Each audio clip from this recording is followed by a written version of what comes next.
Welcome to a meeting of your Hillsborough County Board of County Commissioners. Representing District 1, Sandra Murman. Representing District 2, Victor Christ. Representing District 3, Les Miller. Representing District 4, Stacy White. Representing Countywide District 5, Ken Hagan. Representing Countywide District 6, Pat Kemp. Representing Countywide District 7, Al Higginbotham. The County Administrator is Mike Merrill. The County Attorney is Christine Beck. Time is set aside at the beginning of each meeting for citizens to speak on any issue. So we have time for everyone. Speakers are asked to limit their comments to 3 minutes. Today's meeting is brought to you with closed captioning by Hillsborough Television.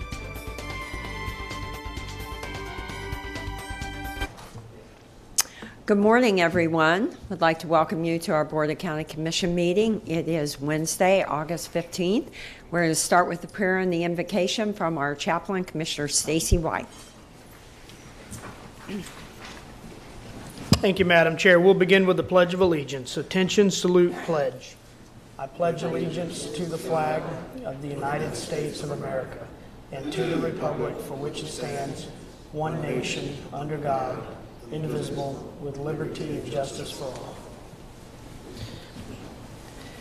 Heavenly Father, I pray that you'll guide this board, our staff, and stakeholders as we conduct important business this morning. Lord, I'm so thankful that we live in a country where citizens can play such an integral role in the governmental process. I especially pray that you will give them your blessings today. Lord, I pray for members of our armed forces and our first responders. As always, I pray that you'll guide them and comfort them, make sure that they are delivered home safely each and every day, and what is increasingly becoming a difficult job in this country. Lord, I ask for all of these blessings in your heavenly name. Amen.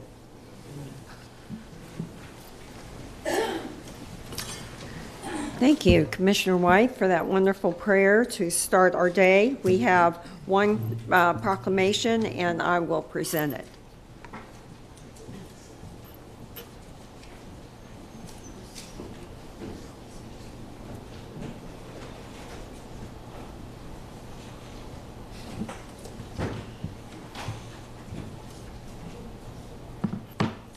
Well, it's such a pleasure today to do this proclamation because it is a very big partner that we have with our health centers here in Hillsborough County.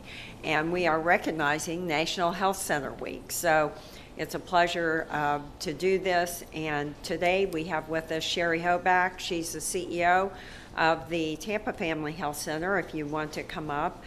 Terrence Beck, she's the COO. Dr. Monica Ryder, Chief Medical Officer, and Melissa Garrett, Director of Marketing. Okay, Tampa Family Health Centers served, these statistics are pretty amazing, served over 100,000 patients in 2017. 100,000 patients. Their mission is to provide quality, caring, accessible health care to a culturally diverse community. In 14 accredited and certified medical locations in Hillsborough County, they continue to deliver exceptional health care to all their patients. Earlier this year, Sherry Hoback was named Chief Executive Officer following the retirement of Charlie Bottoms, who led the organization for over 20 years.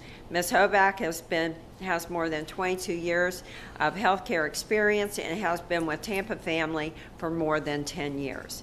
National Health Center Week is another way to create awareness in the community for all they do and to make sure we have a healthy and a thriving population. So I'll read the proclamation into the record for you. It says, whereas National Health Center Week recognizes America's health centers, their dedicated staff, board members, and all those responsible for their continued success and growth since the first health centers opened more than 50 years ago. Whereas supporting the implementation of community health centers throughout Florida maintains the state's enduring commitment to ensure quality primary health care is available to all our residents.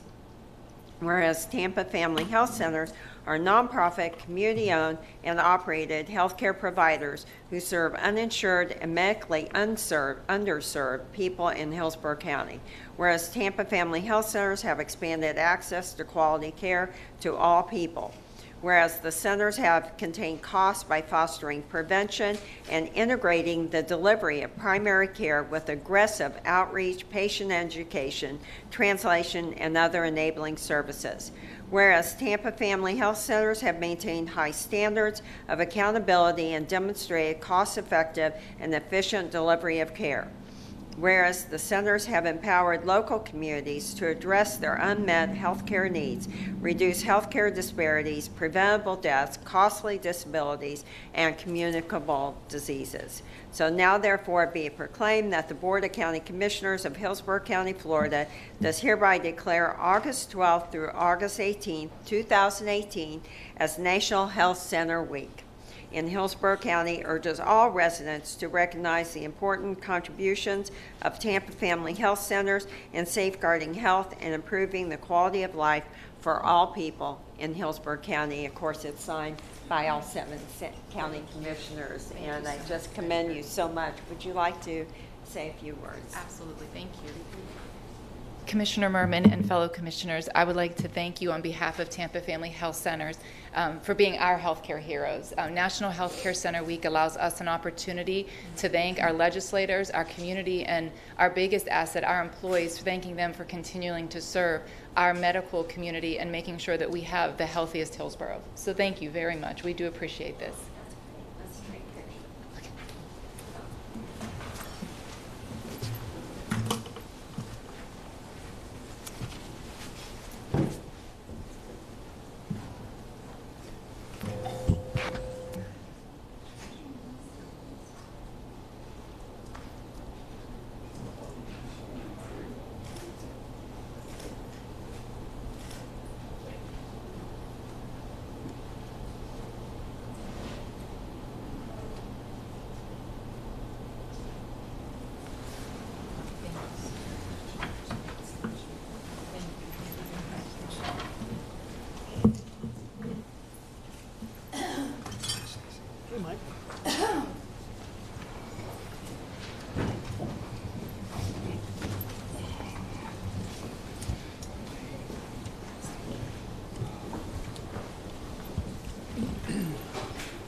Thank you. And before we go into our agenda and the approval of the changes and the public comment, at this time, our board, the Board of County Commissioners, will adjourn to a closed session to discuss pending collective bargaining negotiation issues. Pursuant to Florida statute, section 447.605, this session is exempt from the requirements of the Sunshine Law, so we will go into closed session right now.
Mother. Something smells good.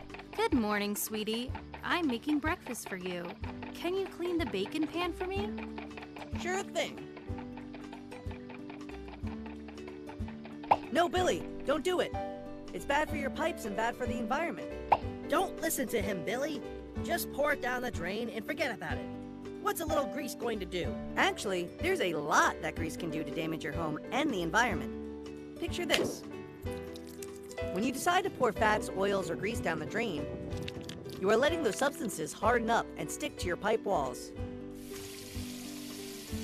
causing clogs and backups in your home that can eventually lead to expensive repairs. And can also cause gross smells and a nasty situation for your neighborhood and the environment. You can smell it. Instead, when the substance cools down, stick it in a plastic container. Make sure the lid is sealed tight and drop it off at your nearest cooking oil recycling station in Hillsborough County. That way, you're helping the environment and saving your family money, so they can buy you that new skateboard you've always wanted. All right. It's a win-win for everyone. New skateboard? Oh, yeah. Your way is definitely better than mine. Let's recycle that grease. For more information on how you can recycle your fats, oils, or grease, visit hcflgov.net/core.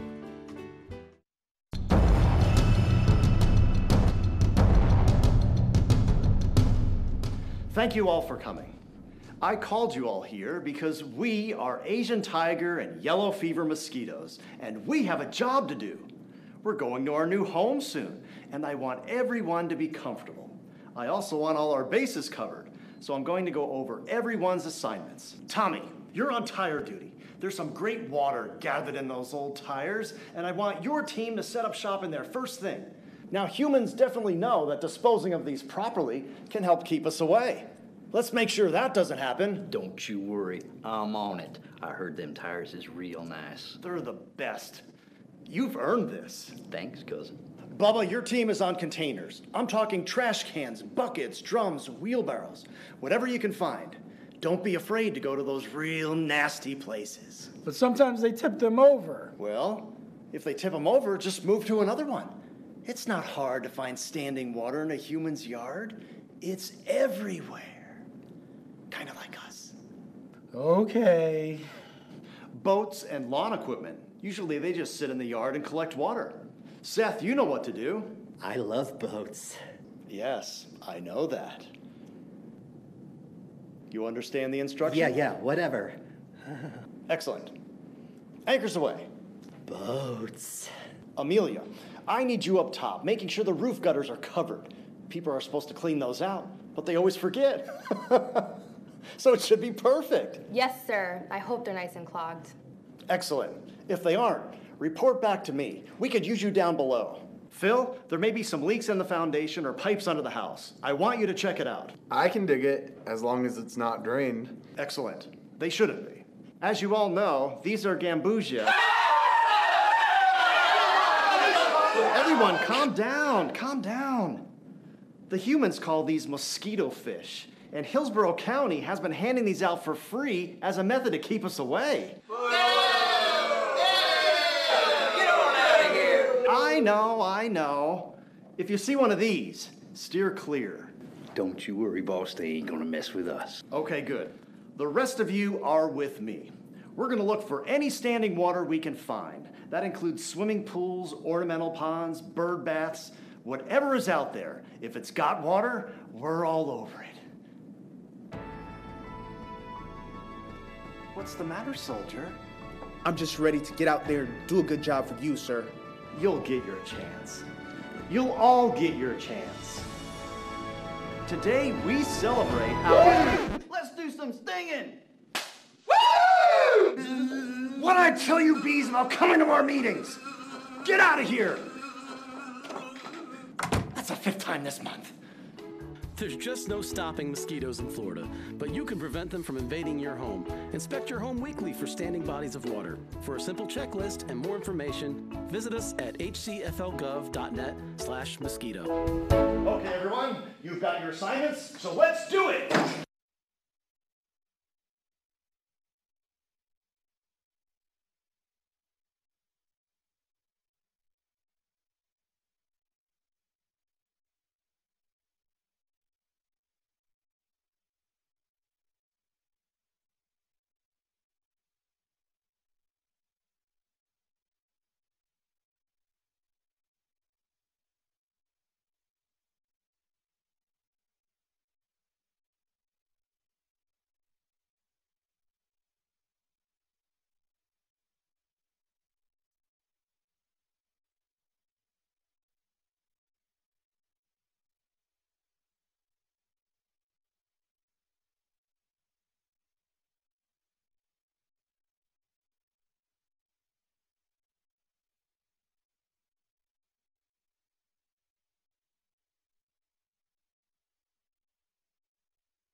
Thank you.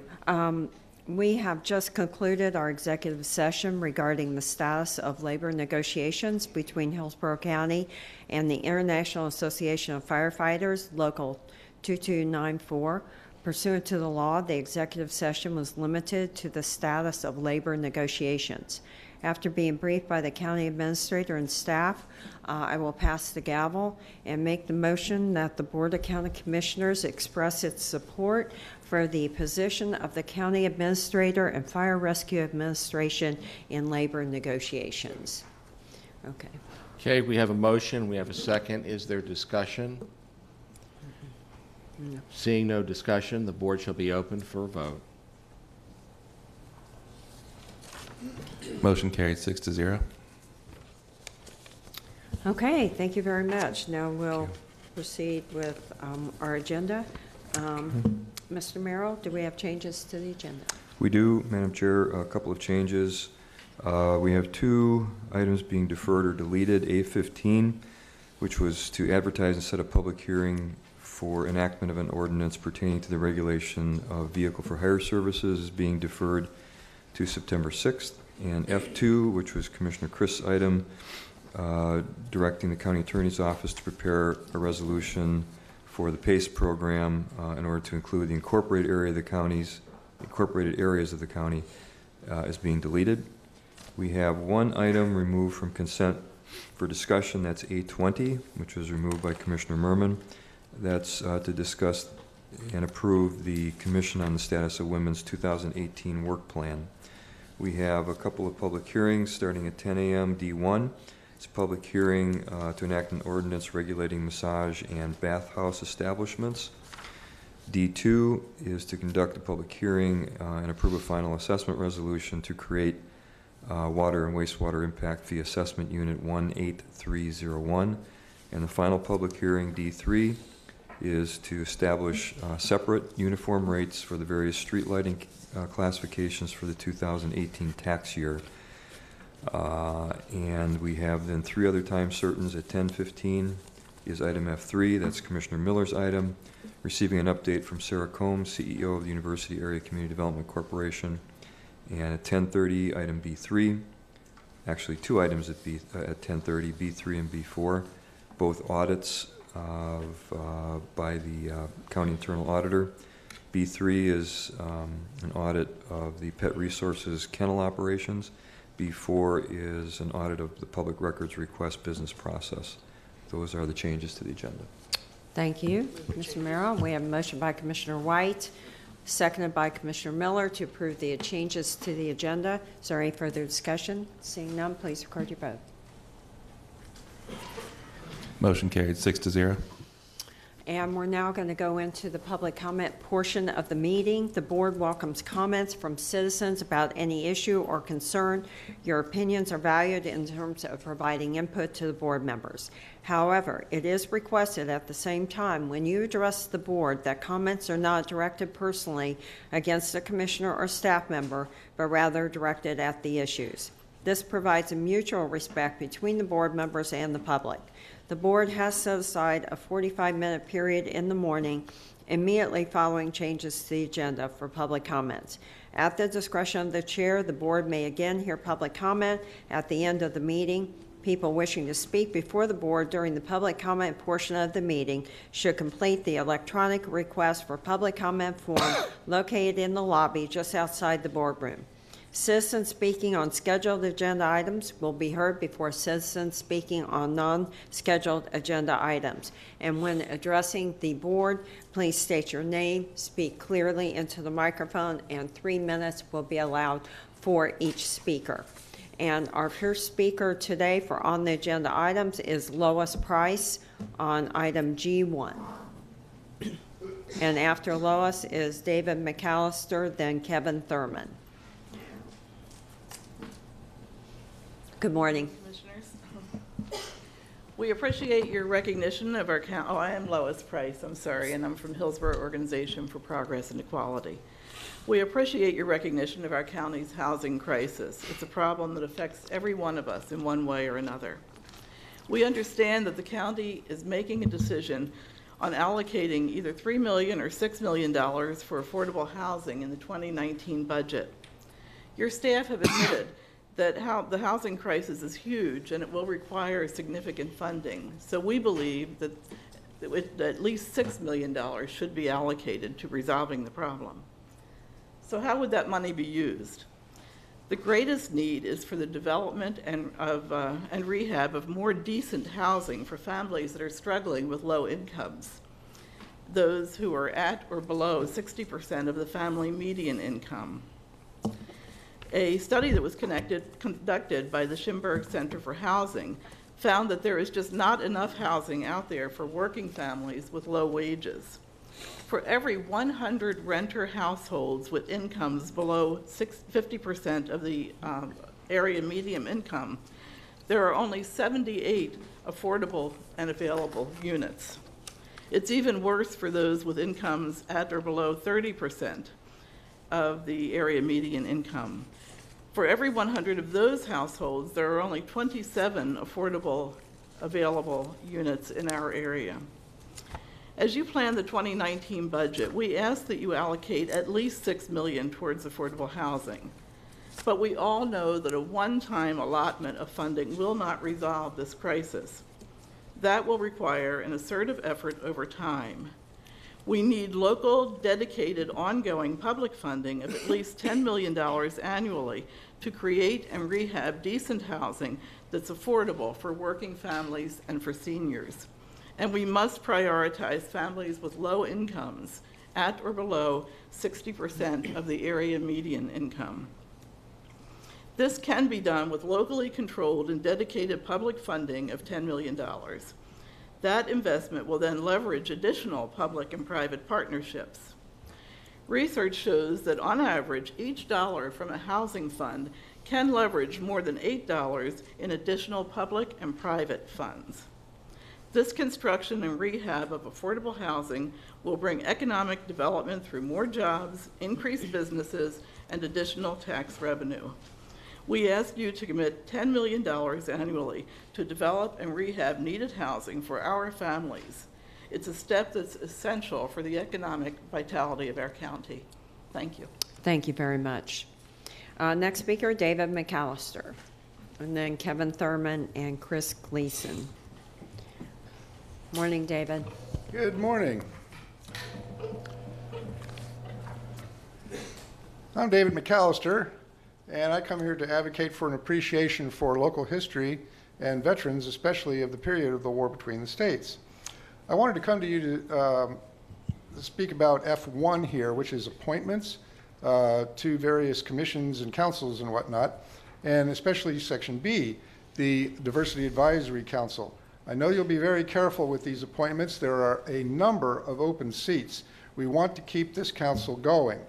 Now, when you appoint these people, in turn, they expect you to use them. It's an advisory board. Please ask for their advice. Next, I want to point out that last weekend was the first anniversary of the Charlottesville situation. And some of you were out last time when I spoke about this, but you may have seen it on closed-circuit television. And I reminded you of President Trump's remarks about the value of keeping what he called beautiful statues, the beautiful statues in the public landscape, and that there were good people on both sides. And that included, in beautiful statues part, included Memoria in Eterna, our memorial here in Hillsborough County, which y'all then put in a closet where it can be seen but not touched. There's no access, it's locked up. There's no parking, and it's basically between a taco stand and a pawn shop, not in a place of dignity. In Washington last weekend, they had a big rally about the anniversary of Charlottesville, and those people were not good people. They were full of hate, just like here in Tampa. This is what happened last year in response to it, and you can flip the page too. These are not good citizens. This is the kind of response they have to things.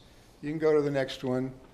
There you go. They're in the streets, and they're spewing hate, and y'all knuckled under to them.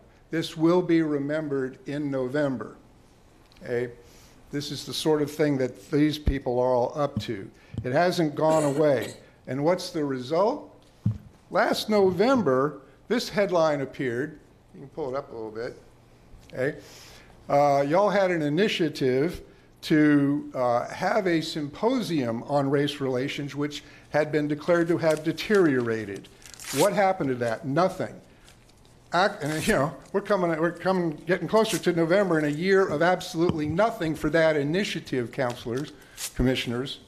Okay. Actually, this is what the Diversity Advisory Council should be doing, should be working with. Okay. I want to put that in your minds. When you appoint these people, we want to have action from that council. Thank you. Bye. Thank you. Kevin Thurman, next speaker. Or Mary, you going to speak after him? No, you're not. You're waiving your time? Okay. Chris Gleason.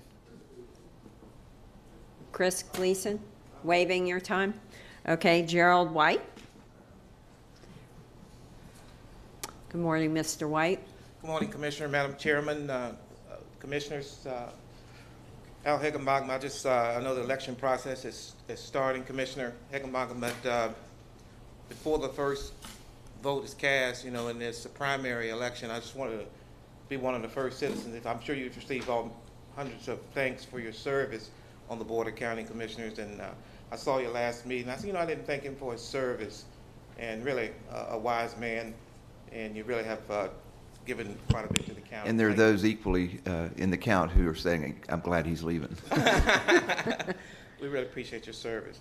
I'm here this morning on B1, B1 agenda item, approve the resolution creating the committee to assist the budget director in preparing the required financial impact statement for any proposed charter amendment.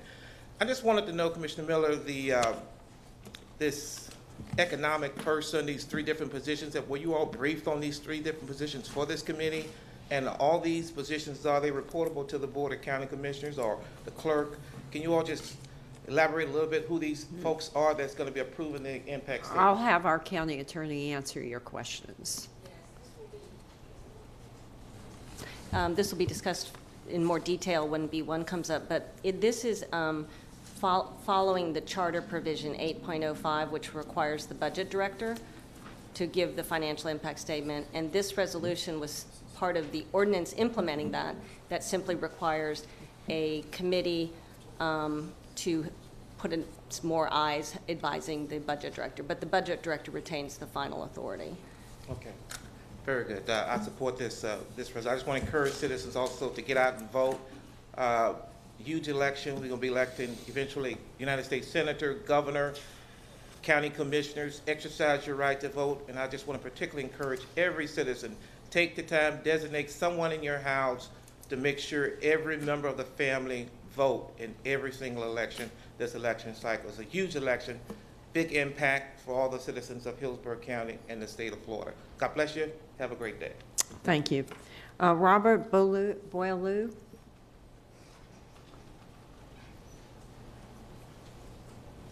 And then Rick Fernandez is on the non-agenda items, non-scheduled.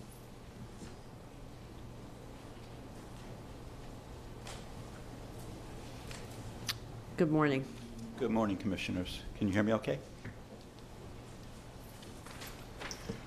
I am Robert Boileau, a member of the Hillsborough Organization for Progress and Equality. We have been here many times before. We keep returning because everyone deserves a safe, affordable place to call home. Over the past 5 years, we have told you stories of many people who are suffering as a result of the county's housing crisis. You have heard the stories of hardworking people who must spend far too much of their income for housing. Stories of those who suffer from health problems caused by mold and rusty pipes. Stories of people forced to move out of the county because of the cost of local housing. Stories of employers worrying about their employees who travel long distances to work because of the shortage of affordable housing here in Hillsborough. We have brought housing statistics, many of which you see in your staff report today. We have also brought you a workable solution to our county's problem, the establishment of an affordable housing fund with dedicated, ongoing local public funding. We have brought you samples of ordinances and programs from some of the 770 cities and counties who have already established such funds across the country. We are pleased that your staff report being presented today mentions some of these housing funds that are helping other communities tackle their affordable housing problems. The Montgomery County, Maryland Housing Fund has an annual allotment of about $60 million. This consistent funding is what is needed for multi-year commitments to develop needed housing. The Charlotte, North Carolina Housing Trust Fund has been in existence for 15 years, entrusted with over $124 million, and produced 6,700 housing units. That's about $8 million and 450 units a year. We need such progress here. We believe our local affordable housing efforts need to focus on the preservation and expansion of our housing stock, making more housing affordable and available for families and seniors with low incomes. And we believe the best way to tackle Hillsborough County's housing crisis is a dedicated local ongoing funding source that can be leveraged and used for gap funding to create more decent housing. You have a few examples of how public funds are used to create decent housing for residents at 60% and below the median family income. And the local funding of $10 million should be prioritized to meet the affordable housing needs of these families with low incomes. We learned from the affordable housing developers who have proven themselves to be most effective at meeting these housing needs. Today, we again say our county needs to create and rehab more affordable housing. We need dedicated ongoing local funding. We need an ordinance that establishes a housing fund, setting out the criteria. Thank you very much. Thank you. Non-scheduled agenda items, Rick Fernandez. Commissioner, I'll wait. Thank you. Okay, very good. So we're done with our public comment, and I would need a motion to approve the consent agenda. So moved. Motion by Commissioner Kemp, seconded by Commissioner Chris to approve the consent agenda. Is there any further discussion? Seeing none, please record your vote. Motion carried 7-0. Okay. Okay, we have a few minutes before our public hearing, so we'll go to the regular agenda, item B1. It's the County Attorney's item. Good morning, Commissioners. Mary Helen Fierce with the County Attorney's Office. This is a resolution, as Christine mentioned, that's required by the charter, and I put this on the Elmo kind of to assist you in where we are procedurally. First of all, the county charter was amended, and that's the first paragraph that requires the budget director to do a financial impact statement, and it's going to appear on the ballot after the ballot language. Then the second paragraph is from the ordinance that was adopted earlier this year that requires a committee to be formed by resolution, as Christine said, to assist the budget director. So this resolution simply denotes three, and these resolutions can be amended in the future if necessary, 3 members of staff that we thought were appropriate to assist the budget director in forming the financial impact statement. And so that's before you, and I'll be answering any questions. We have a motion by Commissioner White, seconded by Commissioner Hagan, to approve item B1. Commissioner White, you're recognized. Thank you, Madam Chair. When we look at the critical process of developing a financial impact statement for the ballot, under the proposal before us, the county administrator's voice is heard through this committee. The county finance management and budget department's voice is heard, and the county internal auditor's voice is heard. I believe that the board's voice should be heard as well. After all, the budget does belong to this board. Therefore, I would move to amend the item to create a 4th committee position that shall be a citizen appointed by the Board of County Commissioners, and that the board reappoint the member or make a new appointment during each applicable election cycle. Okay, so we have a motion.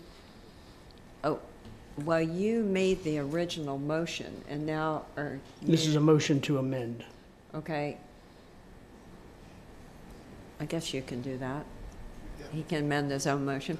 Okay, so we have a motion to amend by Commissioner White. Is there a second? Is there a second? Motion, the amendment motion dies for lack of a second. So we are now on the main motion. Is there any further discussion or questions? Okay, seeing none, please record your vote. Motion carried 7-0. And B2, do that one? Yes, B2 is, the board has already approved this. This is an increase in the bonds. It's an affordable housing project for the West River development. There's 160 units. 22 will be set aside for medium income that does not exceed 60%, and 138 units will be set aside for persons that do not exceed 50%. There's no county funds involved, but under the IRS code, board approval is required. Second. Okay, we have a motion by Commissioner Miller, seconded by Commissioner Higginbotham to approve item B2. Is there any further discussion? Seeing none, please record your vote. Thank you. Thank you. Motion carried 7-0. Procurement, B5.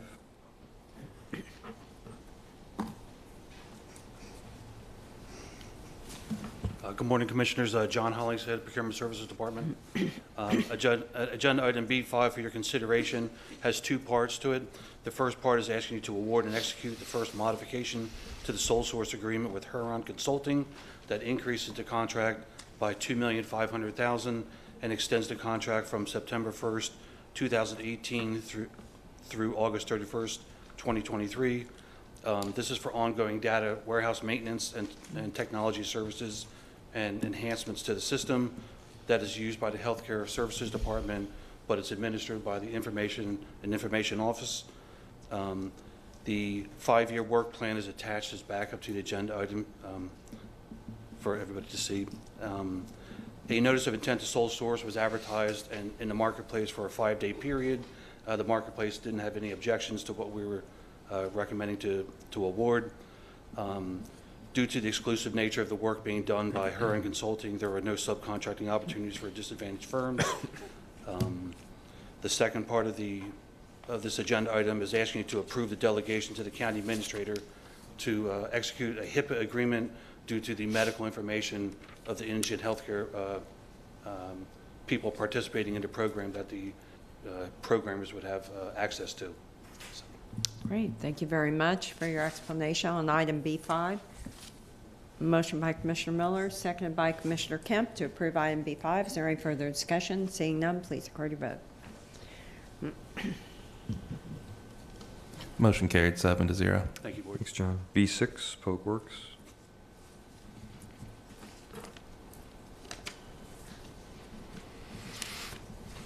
Morning, John. Good morning. Good morning, Commissioners. John Lyons, Public Works Department. Commissioner, item B6 is to ask for approval of an interlocal agreement with the City of St. Petersburg, the City of Tampa, and Pinellas County to fund the Tampa-St. Petersburg Ferry service. This service will be provided from November 1st of 2018 through April 30th of 2019. Equal amounts of $150,000 will be contributed by each government agency in this agreement. And the City of St. Petersburg has entered into an agreement, a license and operating agreement with HMS Ferries for this project. And we did accommodate funds in the FY19 budget.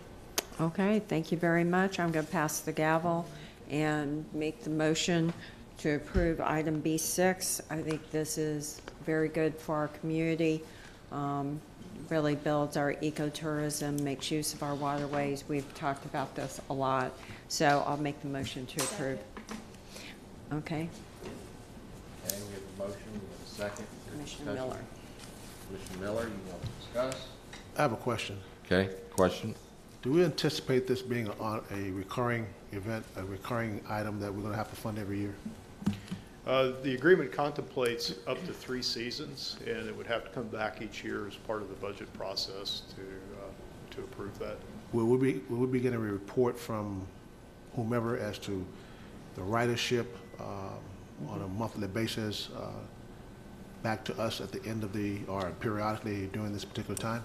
I don't know that the agreement speaks to that, but I will make sure that we put that request in, that we Well, get that information. if it doesn't speak to it, is there an opportunity for us to add language to it? Most likely. Just, yeah, I would say, Commissioner Miller, why don't you just do an amendment to my motion? Well, I don't know if I'm gonna vote for it yet. Oh. Okay, I'll make that motion that on, how many months is this gonna be going on? This will go on for Six. 6 months, from November through. I'll make a motion that we have a report at the end of 3 months and a report at the end of the 6th month as to the ridership of this, on this ferry, back and forth from Tampa to St. Petersburg, St. Petersburg back to Tampa. I think that's important that we have that, so that's my amendment. I'll second for the sake of discussion. Okay, we have a motion and a second. Commissioner White. Commissioner White? Commissioner Miller, as part of your motion, do you want to contemplate whether or not data from promotional rides, free rides, such as that, should be factored into what we're getting? I mean, free rides are one thing. I imagine they're gonna do like they did last year, that they had officials to take the first ride and things like that. I don't know if they had any free rides after that initial first ride. Did they have free rides after that? Do we know of? They did offer, there were groups that would ride the Cross Bay Ferry. They did provide us with a lot of statistics last year, and I'm happy to go over them with you.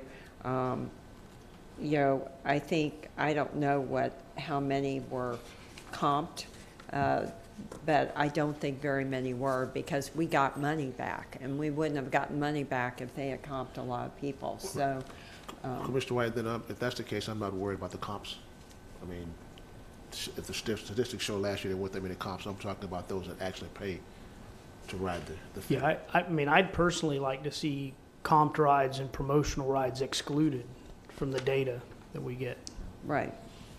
And also, remember, this contribution has dropped from $350,000 to $150,000 this year. So they are able to recover. They've got such good ridership, they're able to really recover the investment of operating.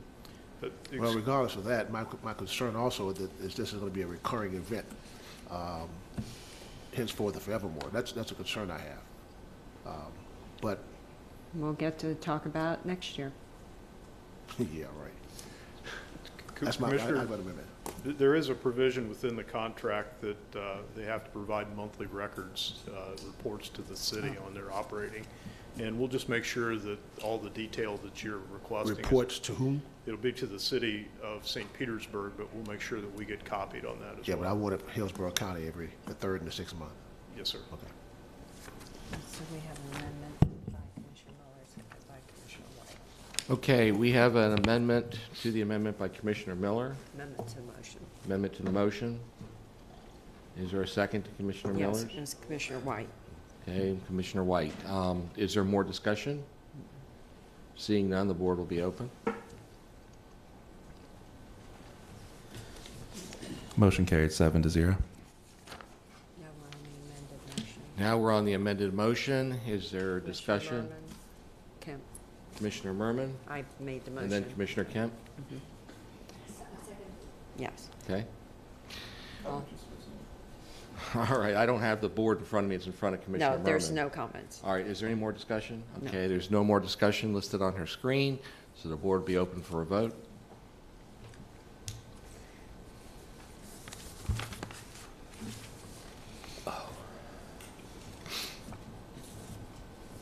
Motion carried 7-0.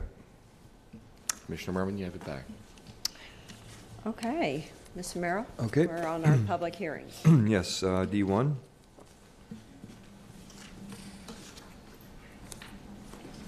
Good morning, Commissioners. Paul Johnston, County Attorney's Office.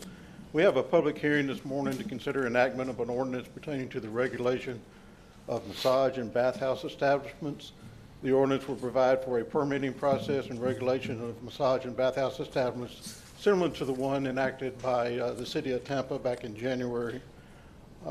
This is a public hearing. I'm ready to answer any questions you may have. Thank you, Paul. Yes, this is a public hearing, and we will open that up. And is there anyone here wishing to speak in favor of item D1? Anyone here to speak in opposition to item D1? Okay, we'll close the public hearing. I'm going to pass the gavel and make a motion to approve this ordinance as I brought it forward. I think this is a really, really good ordinance to do because it's going to really protect our citizens from these illicit businesses that operate under the cover of massage parlors. So it's a good thing for all of us. And we continue to battle human trafficking. That's where a lot of activity for human trafficking comes from these bathhouses. We worked very closely with the Sheriff's Office, Consumer Protection, Business Regulation, Code Enforcement. Paul Johnson, I want to congratulate you on your fine work on this. And you came up with the ordinance that really helped address, and you talked to many, many people. I know that. So this is going to require inspections of the businesses, establish a permit application process for massage parlors that offer bathing, and require them to follow more stringent regulations about posting signage and closing earlier. I do believe Hillsborough County and as our local government leader can really be a part of the solution to this business, and the massage business owners, landlords, and customers are now going to be held more accountable and help these victims who are being targeted. So I'm really excited to have this ordinance come back today, and hopefully we'll approve it shortly, but I'll make the motion and Commissioner White did second. Okay, we have a motion and we have a second. There's no comment. And we have no comments that are listed. I'd like to go ahead and make a comment. I'd like to sincerely thank Commissioner Murman for your long-time leadership on this issue. I know that this has been an issue of yours for a very long time that predates the commission. You know, I think it's important that people know that you are consistent and relentless in getting what you want. This is a significant step forward in our fight to combat this growing epidemic, and I know that it will be a model for other counties to follow. With that, is there anyone else who wants to speak? Seeing no one, the clerk will open the board for a vote. Motion carried 7-0. Public hearing D2.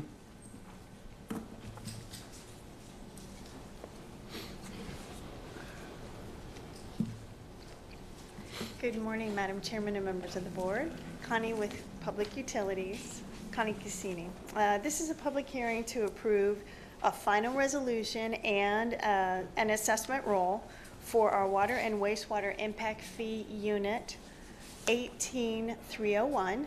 We have 70 new property owners who have signed up for our very popular program that allows new properties to spread out their water and wastewater impact fee over a 20-year period by placing an annual amount on their assessment roll. And of course, this is voluntary. Staff estimates that over the 20-year period, we'll collect $9,338,988.80. That amount, that annual amount, will of course be part of our annual budget for the Water Enterprise Fund, and this is a public hearing. Thank you very much. Can I ask a question? Where is this unit located? There are 70 different properties. And oh, they're not all together in one place? If you want to come forward. Please, thank you. Usually when homeowners want to assess each other, it's because they're all together in one spot. Good morning. Troy McDonald, Public Utilities. Excuse me. It's a countywide application for all development. Okay, very good. Thank you. This is a public hearing, and we will now open that public hearing up. Is there anyone here wishing to speak in favor of item D2? Anyone speak to opposition of item D2? Okay, we'll close the public hearing. Motion by Commissioner Miller, second by Commissioner Higginbotham. Is there any further discussion? Seeing none, please record your vote.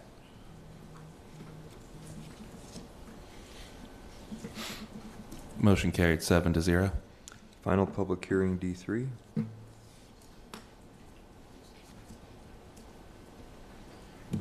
John Lyons, Public Works Department. Commissioners, this is a public hearing to adopt a rate resolution to set the street lighting rates and adopt the non-ad valorem assessment roll for street lighting for the 2018 tax year. This assessment is a continuation of the rates that we set in place last year, and it is a public hearing. Thank you very much. We're on item D3, and we'll open the public hearing. Is there anyone here wishing to speak in favor of item D3? Anyone to speak in opposition to item D3? Close the public hearing. Motion by Commissioner Miller, seconded by Commissioner Kemp to approve item D3. Is there any further discussion? Seeing none, please record your vote. Motion carried 7-0. And waive the rules to take your 10-15 time certain. Okay, motion to waive the rules by Commissioner Miller, seconded by Commissioner White. Please record your vote. Motion carried 7-0. Okay, Commissioner Miller, you have the floor. She was here somewhere. Thank you, Madam Chair. The University Area Community Development Corporation are doing some fantastic things out there. A lot of times we don't hear about those things that they're doing, and trying to make sure that that community and working with many agencies out there to make it a better place for everyone to live, work, and play. So I thought it would be best that we have the CEO, Ms. Sarah Combs, come forth and give us some information of their programs, initiatives that they're doing out there at this point in time. So, Ms. Combs. Good morning, Board of County Commissioners. I just want to thank you so much for the opportunity to address you all and talk to you a little bit about the work that we're doing in the university area community. So I'm going to start with our presentation. Our mission is to improve the university area and work with residents in order to do so. We have a lot of programs and services that you might not all be aware of. We have cultural art programming, we have youth and adult education, health and wellness, crime and safety, community engagement, workforce development, affordable housing, self-sufficiency programs, transportation, and we do this all with a coalition of partners. If I talked about each of these programs, we'd be here for hours. So I'm just going to try to go through kind of the high level of what we've been up to over the last several years. Our service boundaries are Bears to the north, Bruceby Downs to the east, Fowler to the south, and 275 to the west. We are also in an innovation redevelopment area, which I think is important to note. We are also have 5 census tracts in an opportunity zone, which we're really excited about what the future will hold for that when the IRS releases further clarification. These are some statistics on the university area community. We have some challenges in the area, but along with challenges, we have some opportunities, and that's what we see. We see a plethora of opportunities for this community, and through this presentation, you'll see where the opportunities are, and first and foremost, we want to thank the Board of County Commissioners for their support over the past several years in being able to help support our programs and services. It is truly making an impact in the community that we're serving. So where do you start? Where do you start with the community that has challenges that seem to be hard to overcome? We think we have the solution. We think we have the answer. We're going to start in the heart. We're going to start in the heart of the community, and we're creating our neighborhood transformation strategy, which really centers around a park. Some people think that's silly to center all of our transformation efforts around a park, but we think the park is the perfect place to do so. The park is for the community. We're dedicating this park for the residents of the community so they'll have a place to be able to play, meet each other, meet neighbors, and form those social bonds that don't really exist in this community because of the transient nature. We started with the garden about 6 years ago as a means to just get to work in the community. It took a little bit to catch on, but it caught on, and as you can see, we have weekly garden committees where we have residents and children participating and really learning about the health outcomes that eating healthy helps provide in this community.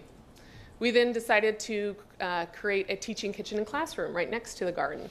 So that was really exciting because now we're able to offer classes, nutrition classes and health classes, and also be able to educate the residents that live in our community. We then built a playground on the park with help from the Rays and Bank of America. This playground is really important because there's no playgrounds in the community. Very little sidewalks as well as lighting. And so for us, there's a bus that comes on this corner and the kids were playing in the streets. And about 5 years ago, little boy, Yves Lamore, died pushing a scooter. He got his scooter for his 6th birthday, and he died because he got hit by a car. And so for us, we said this park is important because This community deserves to have what other communities have. And for us, we're going to be that voice, and we're going to help make sure that that gets continued to push forward. So now we have a playground, and what you see is kids are playing on this playground all the time, but what's most important is the families are there. Moms are talking to other moms. Dads are talking to other dads. They're starting to form these social bonds that are missing, and it's starting to create big impact and change.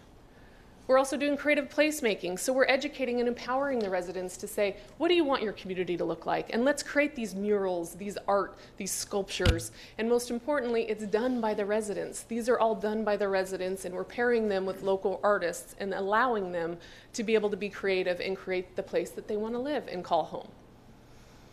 And again, this is the park, so we're a couple weeks away from permitting, hopefully, and this is what the park will look like. We'll have a multi-purpose sports field, walking trails, lighting, sidewalks. There's a pond that we'll have there as well. And this, again, is our catalyst for community change. So how do you eat an elephant? You eat an elephant one bite at a time. How do you change a community? We think we change a community one block at a time. And so that's what we're doing. We created a program called Block by Block, where we're adopting all of the blocks that surround the park. You can see the park in the middle. And this program is a 10-week program where volunteers work directly with families and residents in the community to identify the needs and to connect them with resources, to access them for success. And so it's been extremely valuable because we're meeting residents where they are in life, and we're assisting them, and we're showing them the way to succeed. We're also creating a University Area Leaders Collective group, where we're educating and empower residents in our community to come in front of boards like this, but most importantly, to talk to other residents in the community about how important it is to be actively engaged to create the change that we want to see. And this has been so critically important for us because it's led by the residents. We're also doing apartment socials. We'll go into a different apartment every other month in the community and hold a barbecue, talk to residents about what's going on, talk to them about the services and programs that we're providing, and get them engaged in what we're doing. A lot of the residents in our community, if you ask them where they live, they say, I stay. I stay off of 138th and 20th. They don't say I live because this isn't a place that they think is their community. We need to change that, and we feel we can do that, and it's already happening. We also have family movie nights once a month at the center. A lot of our families some of our families have never been to the movies, and we thought that was crazy. Never had the opportunity to do so. We're going to provide those opportunities for these residents, and we do that at the center. And what we're finding is kids are meeting other kids, moms are meeting other moms, they're setting play dates up. We're creating these opportunities for them to create their social networks of support in a real grassroots way, and it's working. We're also doing community block parties at the park, where we invite the residents out, we barbecue, we dance, we have fun. Again, giving them a place to meet each other. We've created a new initiative called the Hangout, and this is specifically for teens. And we do that at Harvest Hope Park, and that's been really beneficial to really learn the challenges and the opportunities for our teens. We created a Dreambox program, which was really cool. We found that a lot of our residents in the community were having a hard time accessing literature and reading. So we created these little boxes and we put them throughout the community so that way you had access to be able to read. And what we found was kids are teaching their parents how to read. And this was so successful, we had 4. TD Bank Foundation liked it so much that last week they gave us $48,000 to extend this program, and we're going to be building more boxes. But what's important about what we do and everything that we do, we don't just do it, right? We're going to have the residents build the boxes. We're going to give them stipends to be able to fill the boxes and be able to really take ownership of it.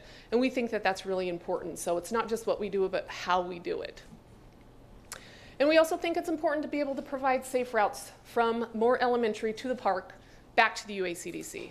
So we are excited to really start looking into this because we've got a little bit of a headway. Safe Routes to School has awarded this community nearly $700,000 for sidewalks, so we're looking for additional funding to be able to make those connectivity points. We want a safe route for these kids. We also have a walking school bus that we walk the kids to school and back. We need a safe route for them to be able to have that opportunity.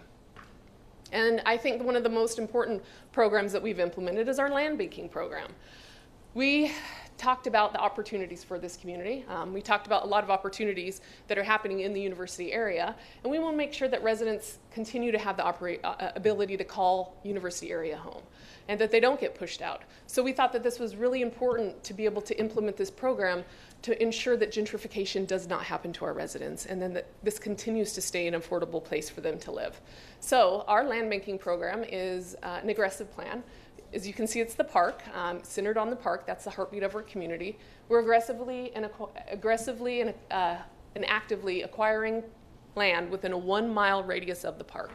Since this program has been in place, we've acquired 18 properties in less than a year and a half. What we do with those properties is we earmark them for affordable housing. We put up a huge sign that says growing our community 1 block at a time.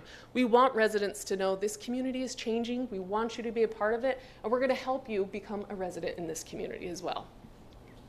So as you can see, here's our park, and this is again the heartbeat of the community. This is the catalyst for transformative change, and I'm going to take you to where we've been working. So north of the park, we've acquired 5 contiguous lots. So you can see our land banking signs are up there. We did community conversations. We asked the community what they wanted, and they said single-family housing.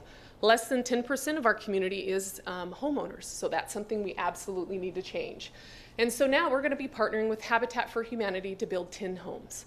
We're going to be starting that in probably October, so that's exciting. What's exciting about this program is we want residents to have this opportunity. So before we look anywhere else, we need to look in our own backyard, and we need to allow the opportunity for residents who live in our community to have this opportunity. One of the pilot programs that we're creating is called Sound and Safe Housing. So what we did was we said we need to make housing simple, right? We need to make it realistic for residents who live in our community. So how do we do that? So we went with lots of developers, and we learned that no one could build a house under about $130,000. That doesn't work for our residents. They don't make that much money. So how do we combat that? Well, we need to make home ownership cheaper than it is to rent. So we met with some modular companies, and we saw their product, and we were really impressed with their product. You couldn't even tell it was a modular. And so we saw the price point of it. I wrote a grant to TD Bank and told them about this innovative solution to housing that we thought of, and they said, we'll fund 2 houses. So we're creating our Sound and Safe Housing program for single parents in our community, parents that we've worked with, parents whose children have been in our programs, that we know are going to be successful, and we get the opportunity to have them become residents of our community. What's so great about this is it'll be energy efficient, electric bills will be cut in half. Most importantly, it'll cost them $600 to $700 a month for their mortgage. And we're going to work with them for a year to own it. So it will be a lease to purchase program. Not all of our families are ready for homeownership, but we want to get them there. And we think we can do this through this program. We're excited. The houses should be delivered in November, and we'll invite you all out to do that ribbon cutting as well.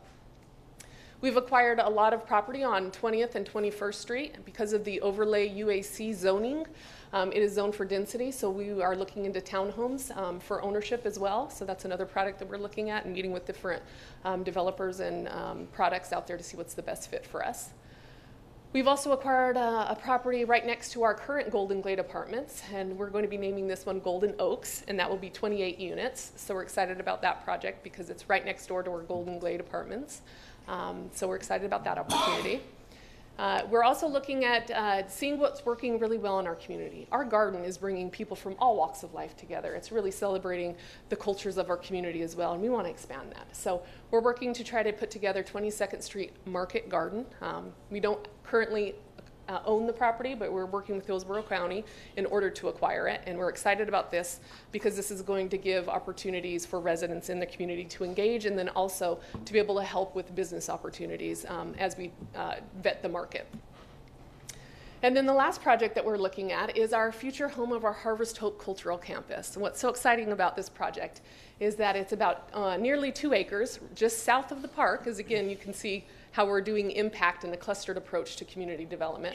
But the Harvest Hope Cultural Campus is really, the purpose is to really celebrate the cultures of this community, the diversity of this community. That's our greatest strength, and that's what brings everyone together. And so we want to play on that. And the idea is you'll be able to come to the cultural campus and be able to get needed services that we don't offer. We're partnering with the best who is doing that. But then also learn about other cultures that will bring this community even further together. So we're excited about this project, and you'll be hearing more about this in the next coming year. And who we do this with, our coalition of partners. We have over 200 members who are actively engaged in the work that we're doing in the university area community. We meet on a quarterly basis to talk about opportunities, challenges, and specifically figure out ways to work together and not duplicate services, because we know that we can do this together. We're much stronger together than we are apart, and so these are the partners that help us to make it happen on a daily basis. We run this organization like a business. We are a nonprofit, but it's a business. And it's important for us to really be transparent in all that we do. We put out a business metrics dashboard on a monthly basis that tracks everything that we're doing. It gives us an opportunity to see where we're going really well in one direction and maybe where we need to improve or change in another.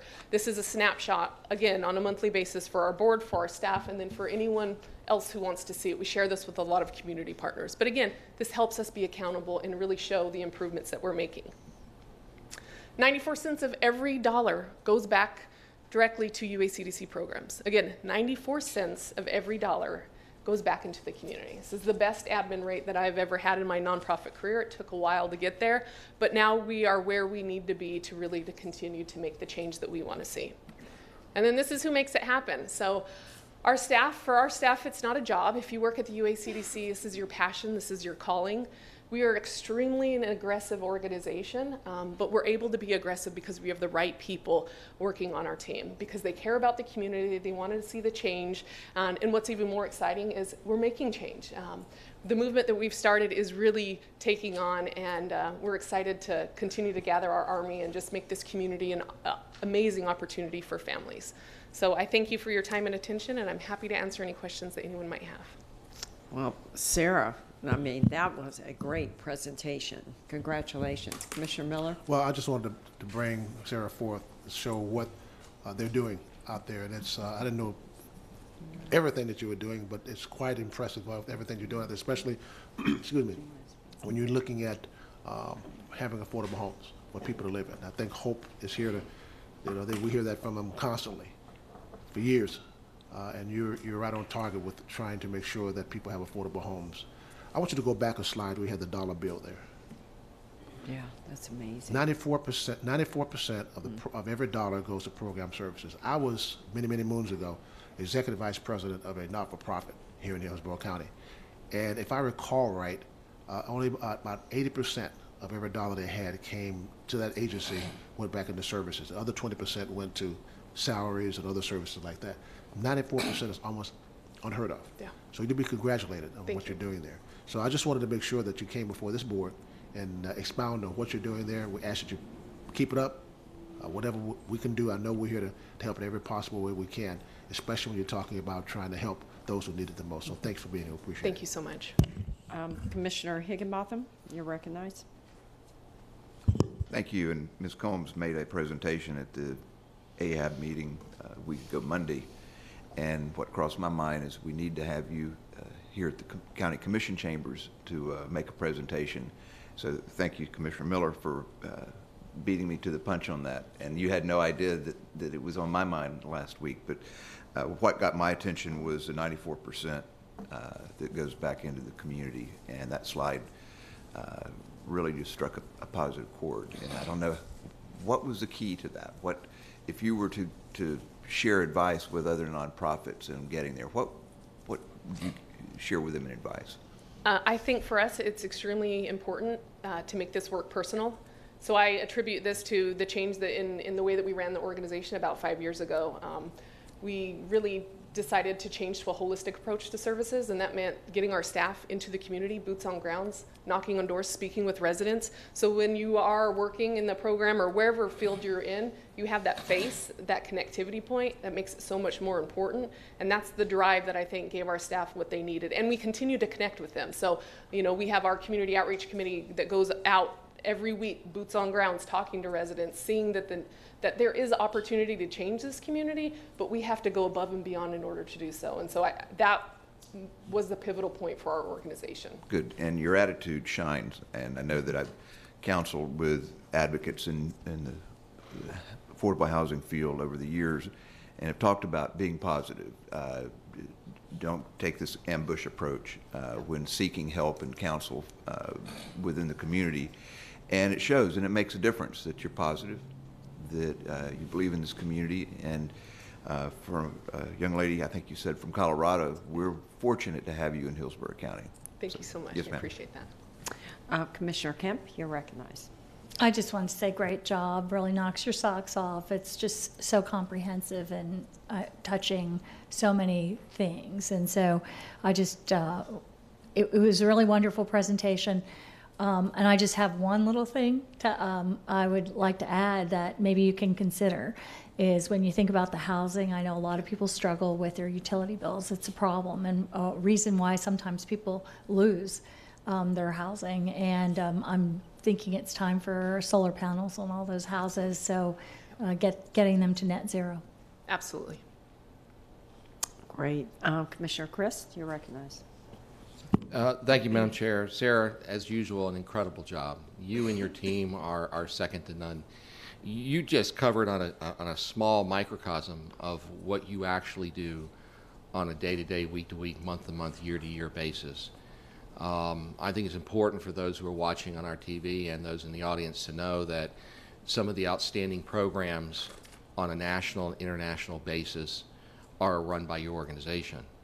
Prodigy Arts is a partnership program for intervention prevention of youth that are school age. And 10 years ago, it was recognized in Belgium as the #1 intervention arts-based program in the world. And that is operated by your agency. The bottom line is most of the programs that you do have a matrix where you're able to determine where that child is when they enter your program. Mm-hmm. You monitor them in that program, and you know where they go and how well they do when they leave your program. That is totally different than what most other program providers do or don't do. They forget about that child. You don't. Because you know it's important to make a difference, you've got to know if you've made that difference. Your affordable housing program that you talked about today is innovative and unique, and you've got a group of affordable housing advocates behind you.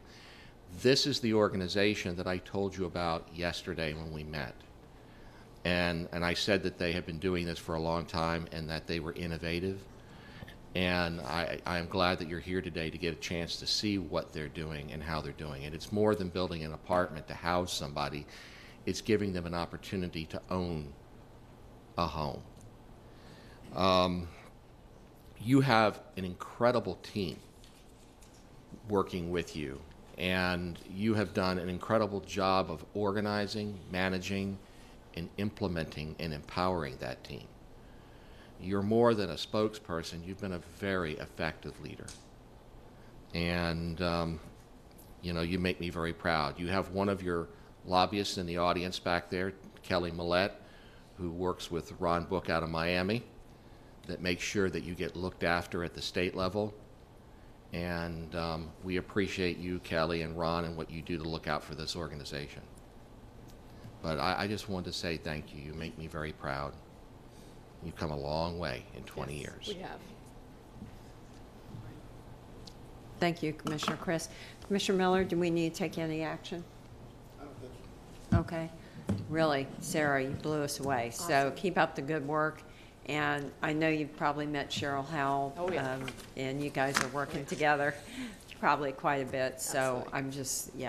I think you're really a shining star in the community. Thanks so much. And thank you so much for your support. We really appreciate it. And we couldn't do this without the support of the Board of County Commissioners in Hillsborough County. I mean, all the staff that, work at Hillsborough County and all the different departments have been nothing but really, just our cheerleaders to help us move forward. So we couldn't thank you all enough for making this happen for our community.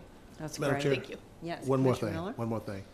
Miller? You have a staff member out there that constantly comes to my office to talk about what she's doing and what the county can do to help. And every time she leaves, I said, okay, don't worry about it. I'll do what I can to get it done. I want to let you know, Ms. Bowman, am I right? Davita Bowen. Yeah. She is an asset to your organization. So I just wanted to recognize her because she does not mind calling me and say, can I come see you? And I come see me. And we try to work everything out we possibly can with her. So ask that to your committee. Just wanted to say that. Davita, thank you so much for all you do. And Davita is working on our community benefits agreement, which is still in the formation right now. And so we will be pulling in all of the commissioners just to speak with each of you to understand where we're trying to go with this to ensure that we safeguard our community and provide them with the best possible outcome to ensure that success is all around. So you will see her face very, very soon. Thank you so much. That's great. Thank you very much. Okay, Mr. Merrill. Yes, your final time certain B3 and B4, reports by the County Internal Auditor. Good morning, Commissioners. My name is Peggy Caskey, for the record. I'm the County Internal Auditor. Our first project is Audit Report 1804. This is the Pet Resources Kenneling Operations Audit. Prior to today, I debriefed each of your commissioners on this project. Dr. Crawford is here in the audience today, and she supported my audit team with veterinarian subject matter expertise. She's here today to answer any industry best practice questions that the board may have. The County Internal Auditor's professional opinion is expressed in the audit report. Dr. Crawford's views, opinions expressed in addition to the final communication are solely hers and do not necessarily reflect those of the audit team. Before I request the board's acceptance of the report, do any of you have any comments or questions?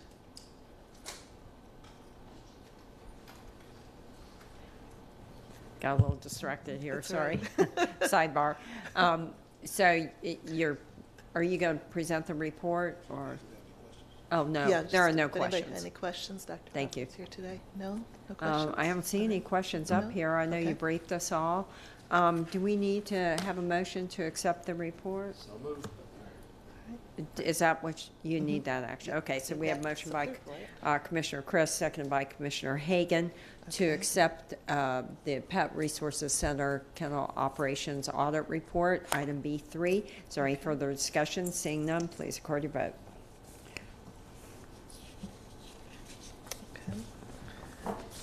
Motion carries 6-0.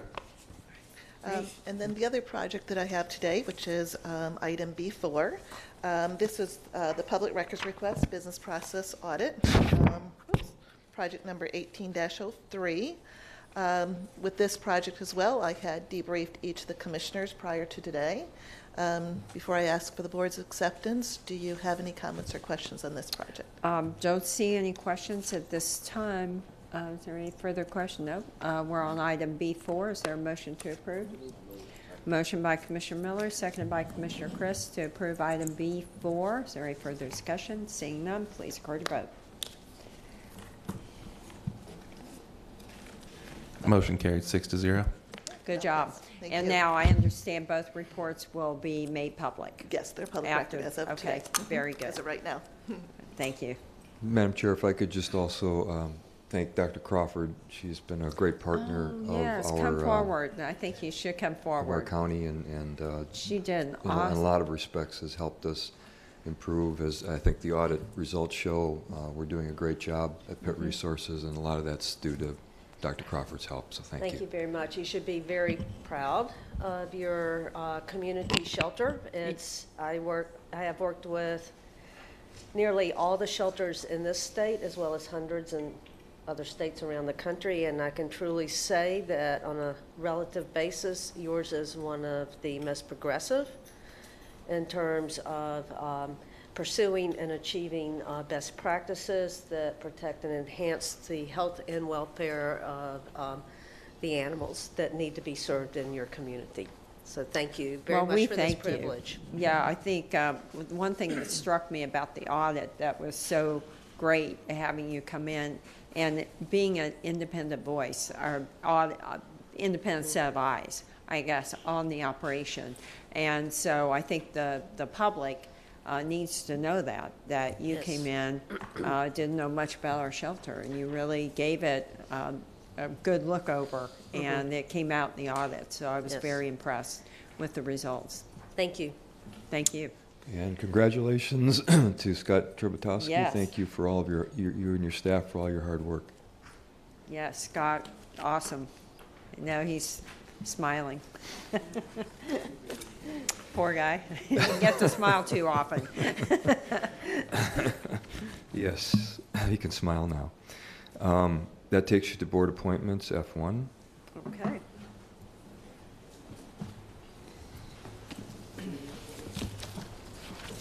We're doing appointments, yes.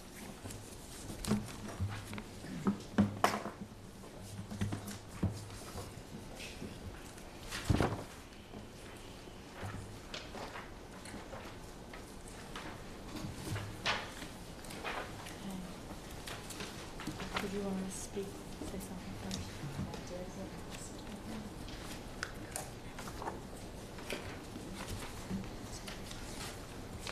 Commissioner Kemp would like to speak. Commissioner Kemp? Thank you. I'd just like to speak to the Affordable Housing Advisory Board and recommend Elizabeth Strom. She's a professor at USF, a political scientist, government professor with a master's in urban planning from MIT, and works at the USF School of Public Affairs.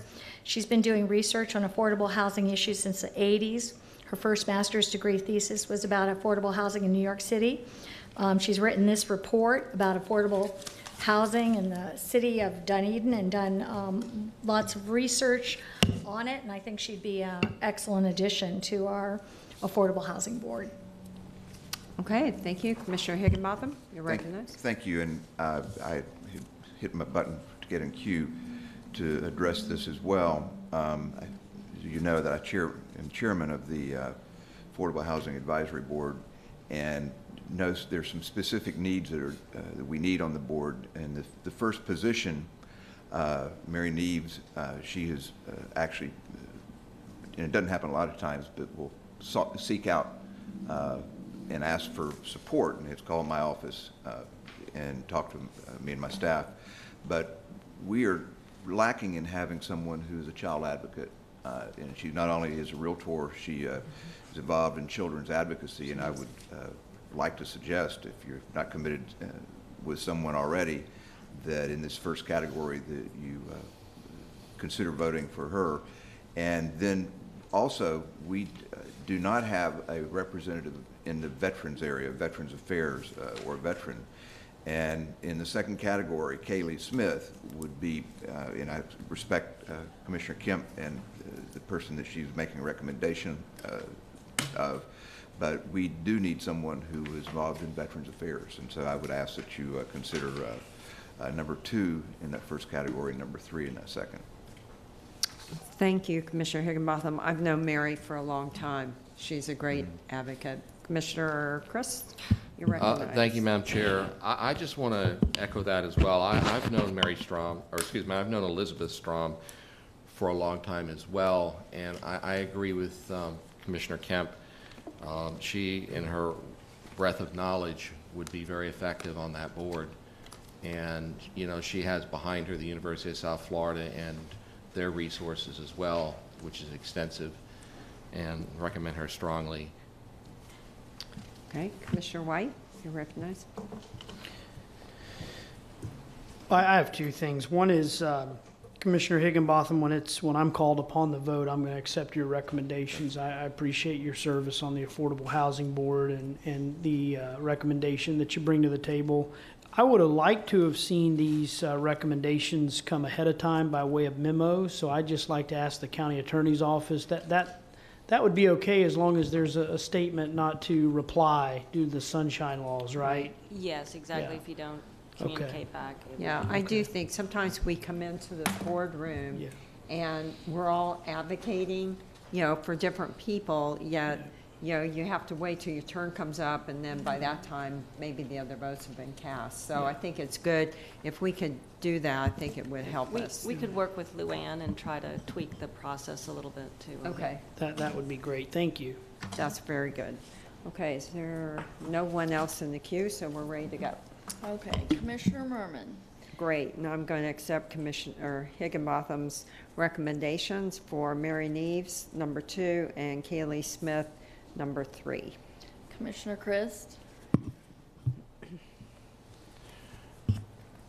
going to go with Commissioner Higginbotham's recommendation, Mary Nevis, number 2 in the first category, and strongly Elizabeth Strom in the second category, number 7.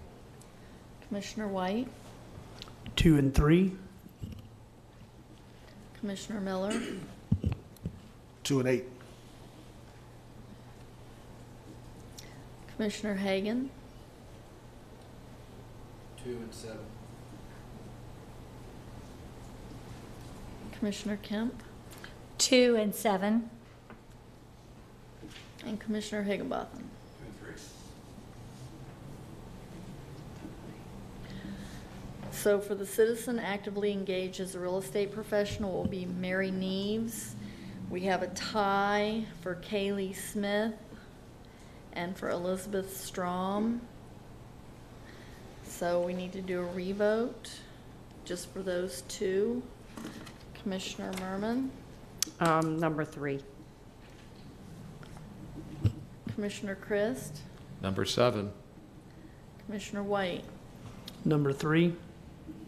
Commissioner Miller, Number 7. Commissioner Hagan, 7.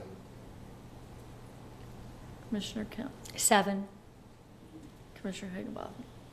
3. It will be Elizabeth Strom with 4 votes. Your next board is the Diversity Advisory Council. There are a total of 5 openings. There's 2 ballots, 2 pages. There's 4 on the first and 1 on the second. For the Indian Asian position, please choose 2. For the at-large, it will be Virgil Perry. He's the only applicant. And for the gay, lesbian, bisexual, transgender, choose 1. And on the second page, African American, choose 1. Commissioner Murman. Okay. It says choose 2 in the first For the category. Indian Asian, choose 2. Okay, 10 and 11. Then 12, 14, and 17. I don't have a 17. It's on the second page. Second page. Oh. Commissioner Christ. I'm going to go 9, 11, No, you have to take 2, oh yeah, 9, 11, okay. 12, 15, 17. Commissioner White.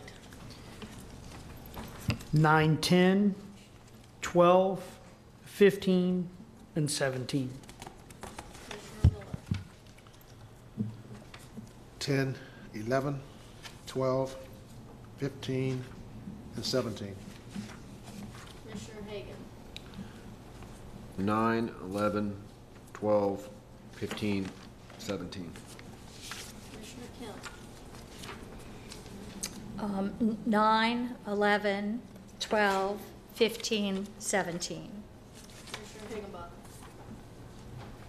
11, 12, 15, 17. It will be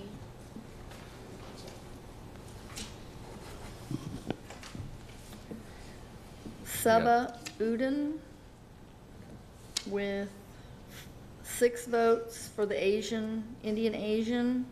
And then we have a tie for the other 2. We'll come back. Virgil Perry will be at large. Matthew Chernesky will be the gay, lesbian, bisexual, transgender. And Sabrina Griffith will be African American. So we need to take a second vote for the first category, Indian Asian. Choose 1, Commissioner Murman. I already, okay, it was 10, 11. Okay, so number 10. Commissioner Christ, Number 9. Commissioner White, 9, Commissioner Miller, 10, Commissioner Hagan, 9. Commissioner Kemp, 9, Commissioner Higginbotham.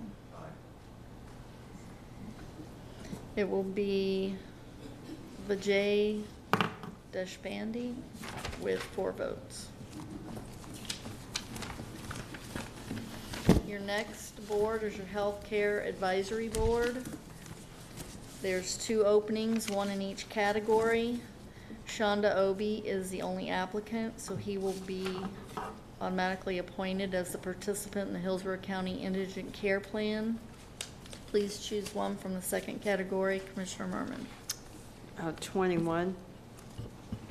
Commissioner Christ. 21. Commissioner White. 21. Commissioner Miller. Commissioner Hagan. Commissioner Kemp. 21. Commissioner Higginbotham. Will be Deanne Cornett. And your last board is the Housing Finance Authority. Please choose one. Commissioner Murman. Kohler. Oh, wait a minute. Mary Neves, good. Yeah, Mary Neves was appointed to Affordable Housing, so it will be Deborah Kohler. Yeah. Yes, we have a motion to confirm by Commissioner White, seconded by Commissioner Chris. Is there any further discussion? Seeing none, please record your vote. And Motion carried 7-0. Luann, I want to ask you a question because I was going over the appointments that we approved in the consent agenda, and the Planning Commission, which is really important, it only had 1 applicant. We had different applicants. They weren't registered in unincorporated Hillsborough County. I'm telling you, that's a very, very important board. And I think, I mean, you can pull this board and we can re-advertise. We have another press release going out. I really think, I mean, I hope everyone will agree, but I do think we should re-advertise for that because it did concern me. It seems like when we let our friends know or put it out on our websites and stuff, we get more applicants, but on this one, I didn't really know it was available, so I really think we need to, so I need a motion. Okay, so we already approved consent, so technically, we already approved this. We'd have to move to reconsider, a motion to reconsider the approval of the Planning Commission board appointee. So moved. Okay, so we have a motion by Commissioner Hagan, second by Commissioner Kemp to reconsider. Do you all want to talk now on the reconsideration? Okay, Commissioner Kemp, you're recognized. I just want to thank you for raising it. I had the same concern, but didn't do it at that time. But I think I also wasn't exactly keyed into that, and I think it's, as you say, extremely important. And with an opportunity, I'd like to get a lot of information out there. I thought it was an oversight that we had only 1 application for that, and it ended up on consent. Okay, good. So motion on reconsideration, please record your vote.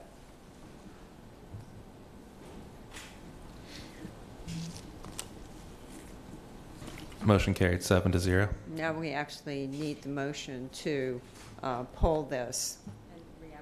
Pull it and re-advertise for the plan. Motion by Commissioner White, seconded by Commissioner Kemp. Is there any further discussion? Seeing none, please record your vote. Motion carried 7-0. Okay. That takes us to item G1, which is report on affordable housing.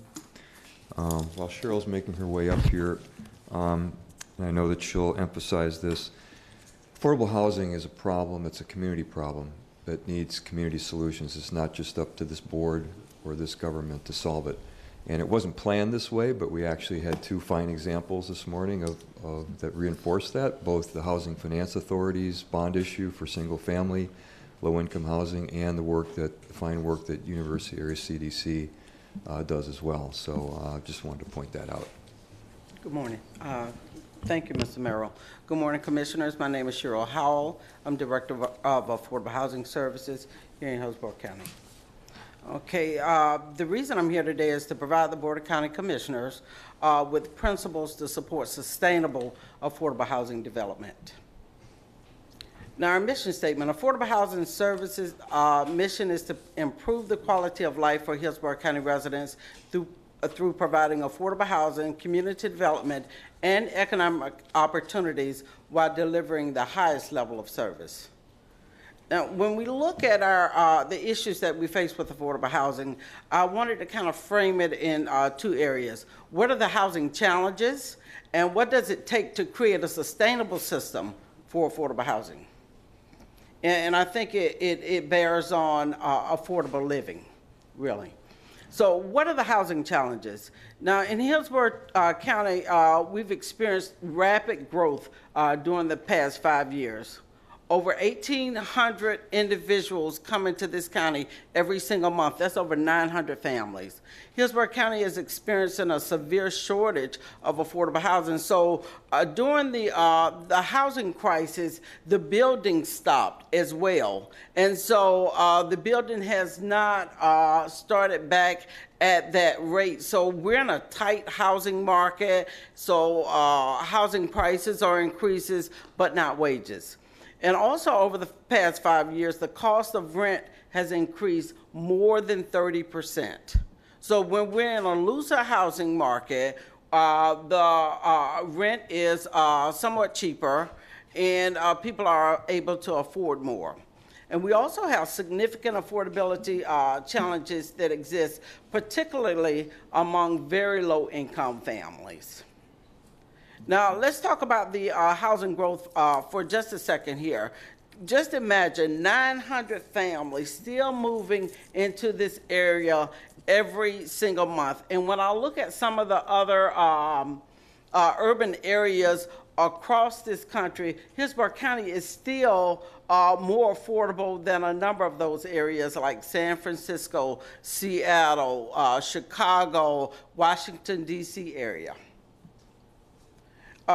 But still, we have this problem. So I just want to kind of create some context to it. So when we look at a family, and I talk in acronyms a lot, so I say median family income, somebody living at median family income, one person is a little over $13,000 a year.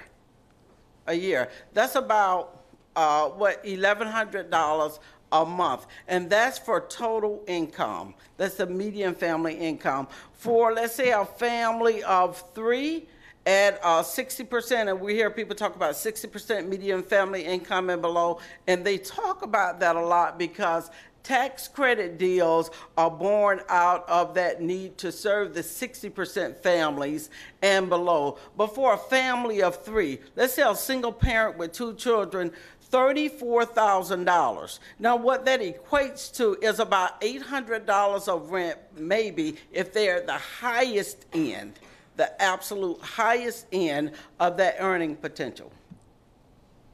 So when I look at the number of families that are cost burdened, in 2016, 41% of households paid more than 30% of their income for housing. So what are they doing about the other needs that are presented in their lives? What if they have a flat tire? What if they have to move, or if the home that they're renting is now sold to an investor? What happens in that process? And over 20% pay more than 50% of their income. Over 50% of their income. I mean, that's a huge number. So when I look at the fair market rents, and fair market rents are defined by the federal government, not by Hillsborough County Affordable Housing, not by the state, but by the federal government. So they dictate what the fair market rent is for this area, but it's not always the same as market rent. So I can share with you that there's a gap there between what they define as fair market rent and what is market rent. And we say, well, you know, how does it bear on what we're doing here? So let's say we got somebody who has a Section 8 voucher, right? What they can afford, what they're allowed to go out and purchase with that voucher is what's on this list here. So let's say for a 2-bedroom, The fair market rent is $1,045. That includes all housing costs. So that would be utility costs as well. So for a 2-bedroom, deduct about $200 or so. For a market rate, just the cost of rent is more than $1,200. And that's across the board. So there's a $213 gap in that, and it continues to widen as we go on and we see neighborhoods improve and investors and investments being made. That gap continues to widen.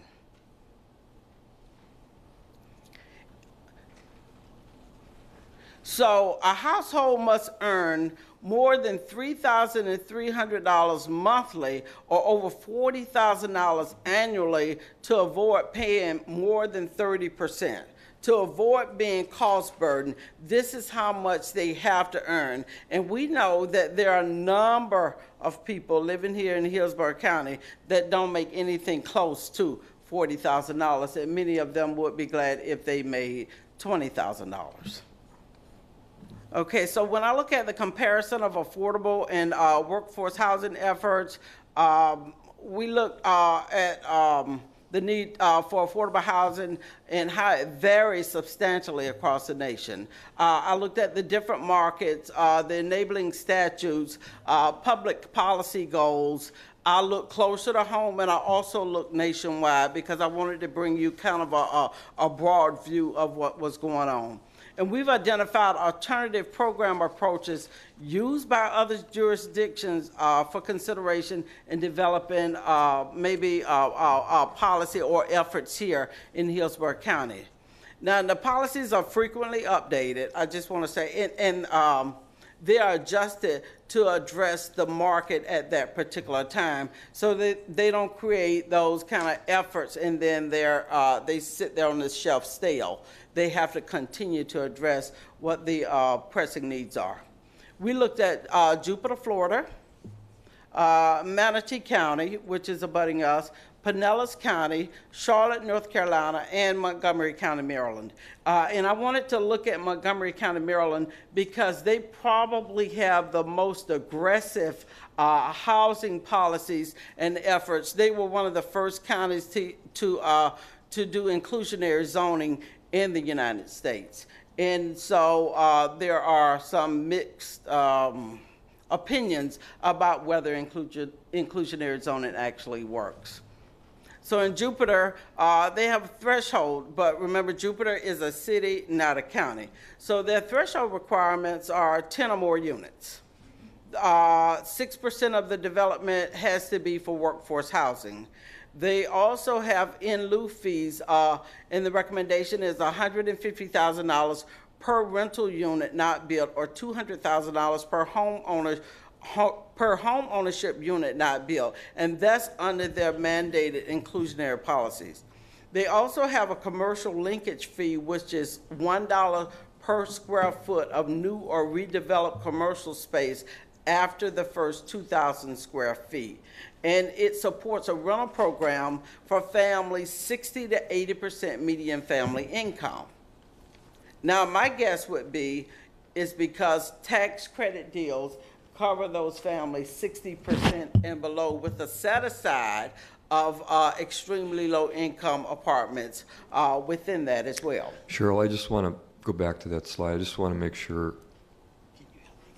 that everyone understands how that works. So the requirement is for developers and builders, 10 or more units requires that they have affordable housing set-asides and 6% of the development for workforce housing. And if they don't want to meet those requirements, they then have to make a cash payment in lieu. That is correct, and it goes into this fund that is then used to develop affordable housing units for private or nonprofit developers. So the significance of that is that it's not purely regulatory, it allows it for a business decision, but either way, the developer builder has to do something, either pay cash or provide units based on the criteria. So it's just, I want to be sure everyone understood that that's what's going on here. Yes, sir. And just FYI, I believe they've acquired over $2 million in that fund over the past few years as well. So many of the developers opt into simply paying. Now, in Manatee County, they started their affordable housing initiative, and it began last year. They put a one-time investment of $3 million. They had a $500,000 maximum investment on a multifamily project. It's been primarily used for housing preservation and rehab. And my guess is that $500,000 in a multifamily development is simply not enough money to make the numbers work. And it also provides matching funds for potential tax credit developments. So when I talked to Jerry Lopez over in Manatee County, they've used it primarily for rehab and housing preservation.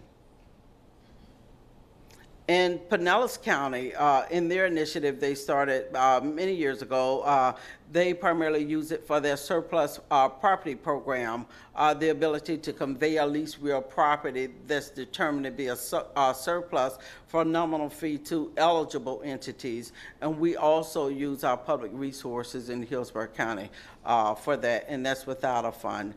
There is a one-time program funding from the BOCC for general revenue funds, and then they have the Community Housing Trust Fund, where 20% of the funds are distributed to the HFA, and 80% of the funds are administered by participating local jurisdictions to be used for leveraging other funds to build community housing. Now, those funds have dwindled over the past few years, so there's been very little money to even distribute. And they also use it for Affordable Housing Land Assembly Fund, but they use that for housing and for businesses. Can I ask a question? Yes. So, Commissioner Miller? Can you go back to Pinellas County? The one-time program funded by the BOCC from general funds, how much was that, did they say? I'm not certain, sir. What I can do is I can research that and bring that back to you. Okay. Now, the Community Housing Trust Fund, that was started some 10, 12 years ago, if I'm not mistaken? Yes, it was started some years ago. Do they still have, I know one time they were, I can't remember, I know that one time they think they start off with $10 million in there per year, if I'm not mistaken. What are they at this particular point in time? Do we know? I am not sure. I think it was funded with the one penny sales tax, and so they have they voted on that. They got support for that, and so I had a conversation yesterday with Catherine Driver, and what she was saying was that they're not going to see any real funding from that for at least 4 years now. So there is a delay in getting the money and getting the money out the door. There is some money left from the previous efforts, but it has dwindled down over the years. So it's dwindled down. So right now there's no significant funds going into that trust fund. Am I right? Well, there's no significant distribution. I can say that to the local municipalities. So because there's not that much going into it. That's correct. So okay. Not that much left. Thank you. Yeah, and I think the other important thing about the Pinellas comparison is that Pinellas has a number of municipalities, 28, 30, whatever it is. And you heard about Dunedin this morning as one of the representative counties that Elizabeth Strom had worked on. So unlike us, we only have 3 cities. The cities in Pinellas, for the most part, have their own affordable housing projects or programs. So that's a big difference. They also had a 1% local option sales tax. We had a 0.5%, our CIT. So the revenue structures are different. The responsibilities are different. More municipalities means that there's less burden on the county government to pay for services. So that has to be taken into account when you look at being able to take significant sums of money and dedicate it to affordable housing. We're challenged in that regard, so I think it's an important point to understand. Did you do the city of Tampa? No, ma'am. I didn't do the city of Tampa. I'm sorry. Was there a reason? No, I just chose 5 based on time. I wanted to be able to compare some counties, compare some at least one city that was doing some inclusionary zoning, but I can get you some documentation from the city of Tampa. Because, and correct me if I'm wrong, Mr. Merrill, but anything we do is only for unincorporated. Is that right? Yes, that's correct. Most of what we And do. I'm going to be honest with y'all, but I think we need to, if we're putting up money, I think we got to, the city's got to be able to kick in too. They should also be committing, maybe not the equal amount because they're so much smaller than we are in the unincorporated, but they need to be contributing also to this issue, because that's really the affordable housing crisis is kind of in the city. It's not in the county. So our money is not going to go to the city to help the city. Is that right? I mean, our affordable housing money we put up, is that going to go to city projects? Probably not significantly, no, because as things stand, the Tampa Housing Authority is the body within the city of Tampa. So the Tampa Housing Authority is not a department of the city of Tampa government. Right. It's a separately established authority that has a lot of resources, it has a lot of influence and power, and it primarily takes care of the city of Tampa. They do provide vouchers to us for some projects, but primarily there's a separation between the two, so that our funding primarily stays in the unincorporated area because that's where our focus is, that's where our funding comes from. Right. But there's a significant. And I guess I'm looking at Bonnie. I think she's chomping at the bit to come up to the microphone to make a comment. Well, I just wanted to clarify that the $3 million that we have appropriated in this budget is from countywide funds, and so that gives us the ability to be flexible and partner with developers, other jurisdictions as well. You mean in the city? It could. We have not earmarked it by any means, but the $3 million is from countywide funds. Yes, it is. But speaking to your other point, we do have a significant affordable housing issue in the unincorporated area. Right. So, I mean, yes, it is from a budgetary point of view, but we're not suggesting that we take that $3 million and give it to the city when we have Ruskin, Waimama, I mean, go through the list of areas. Please don't misunderstand what I was Okay. saying. Right. And the board's kind of lit up with people. Do you want to wait until she's finished? I would like to comment. Commissioner Higginbotham's first. You'll wait until she's finished? You want to I'd just like to comment because it's germane to what you had just raised. And I just think it's important when you think about this all, to think about we have two general funds here, and one's the unincorporated county fund. And our unincorporated county, the way I think of it, as the largest city in the state of Florida.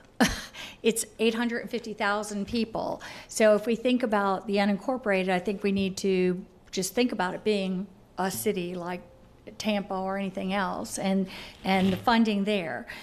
We also have the countywide funds, which is way larger fund, and I would just like to. I don't want to start going back and forth about Tampa or the county. I mean, it's all desperately needed everywhere, this affordable housing. But the thing to remember about every time we start saying that if it's from countywide funds, I think we should just acknowledge not that the unincorporated or the county, the city of Tampa has to match it. The city of Tampa provides roughly 40% of our countywide dollars already. So I think that should always be in our minds as part of it. Okay, thank you. Continue. And I just want to add that that all of our affordable housing projects are leveraged with other dollars as well. So this past year we leveraged over $50 million. I don't have the number right in front of me, but over $50 million was leveraged other than the funding that we invested in it. Madam Chair, I have a point to make here as well. Okay, you're recognized. And then later on, I'm going to want to speak and actually make a motion. I'm listening to the conversation, and while I do understand the importance to hold the city of Tampa's feet to the fire so that we don't have to bail them out once again on a need within the urban city limits, I disagree that we should be turning a blind eye to it. I think it's not seeing the forest beyond the trees. By working where the greatest need is, and that's within the urban core of the city where the rents are the most expensive, we're able to keep a viable amount of people that are in the workforce close to the jobs.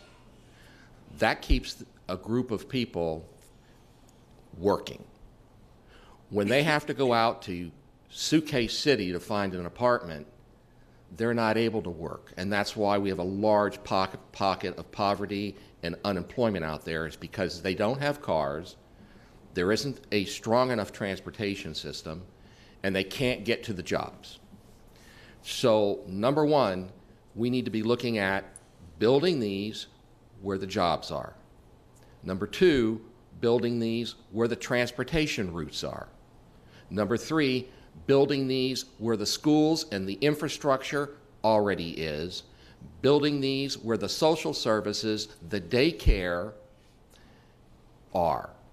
I dealt with this issue 30 years ago when the city tore down most of their affordable housing under Section 8, under a variety of federal programs, and they were saying that they were rebuilding higher quality housing. Oh, they did, but they rebuilt it for 1/10 of the people who used to live there. And in order to move back in it, you had to have a job and you had to have no criminal record. So they displaced tens of thousands of people out of the urban core into the county, and we had to scramble to cover that nut. And I had to bring millions of dollars home from the state to put the programs and services and infrastructure in place in the university area. And I don't want to see that happen again. And when we start talking about a stadium in Ybor City, when we start talking about Vinnick's big development downtown, when we start talking about the big development off of Dale Mabry, when we start talking about these big developments, we start talking about displacing people. And I think it's time that we talk about where we displace them within a close proxemic geographic boundary to where they live, to where they want to live, and to where the support is. Because ultimately, this investment into affordable housing is a small investment if we do it right to prevent us from having to go out of deep pocket for future expenses for everything else that we'll have to provide if we don't get them placed right.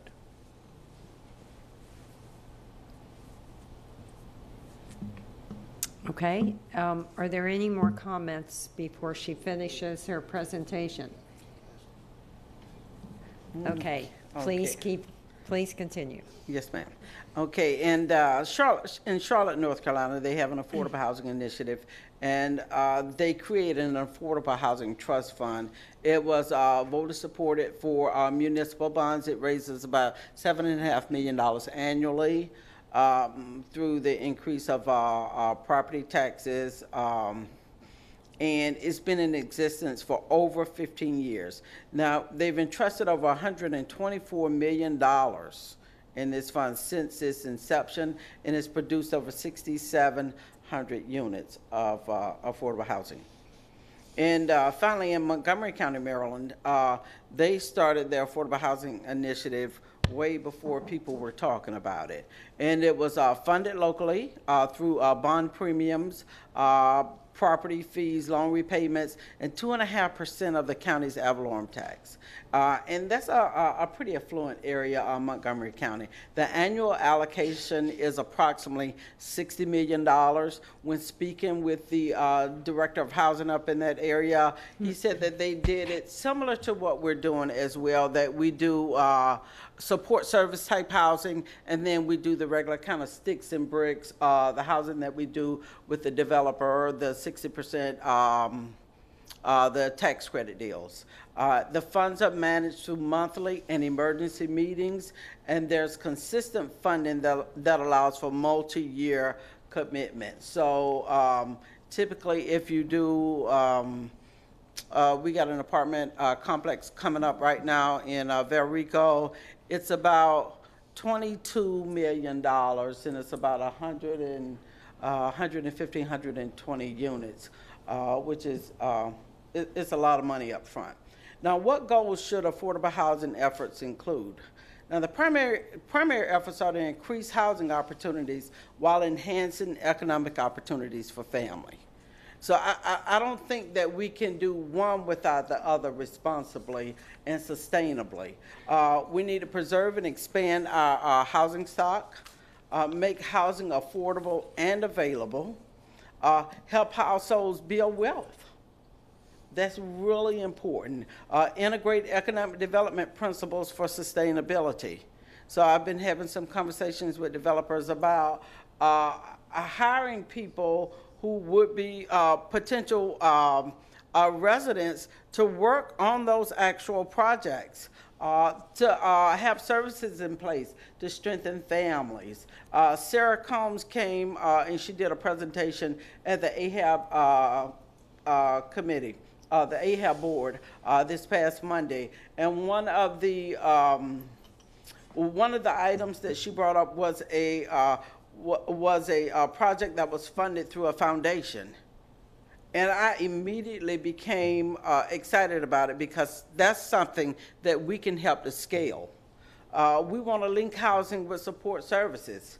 And really, we want to promote a balanced growth. So some of the people that we serve, their income won't change or won't change very much over time. So that's our elderly and our disabled population. Okay, but a larger part of that population that we serve, they really have an opportunity to increase their income over time through access to services. Now, what are the options to create a sustainable system for affordable housing?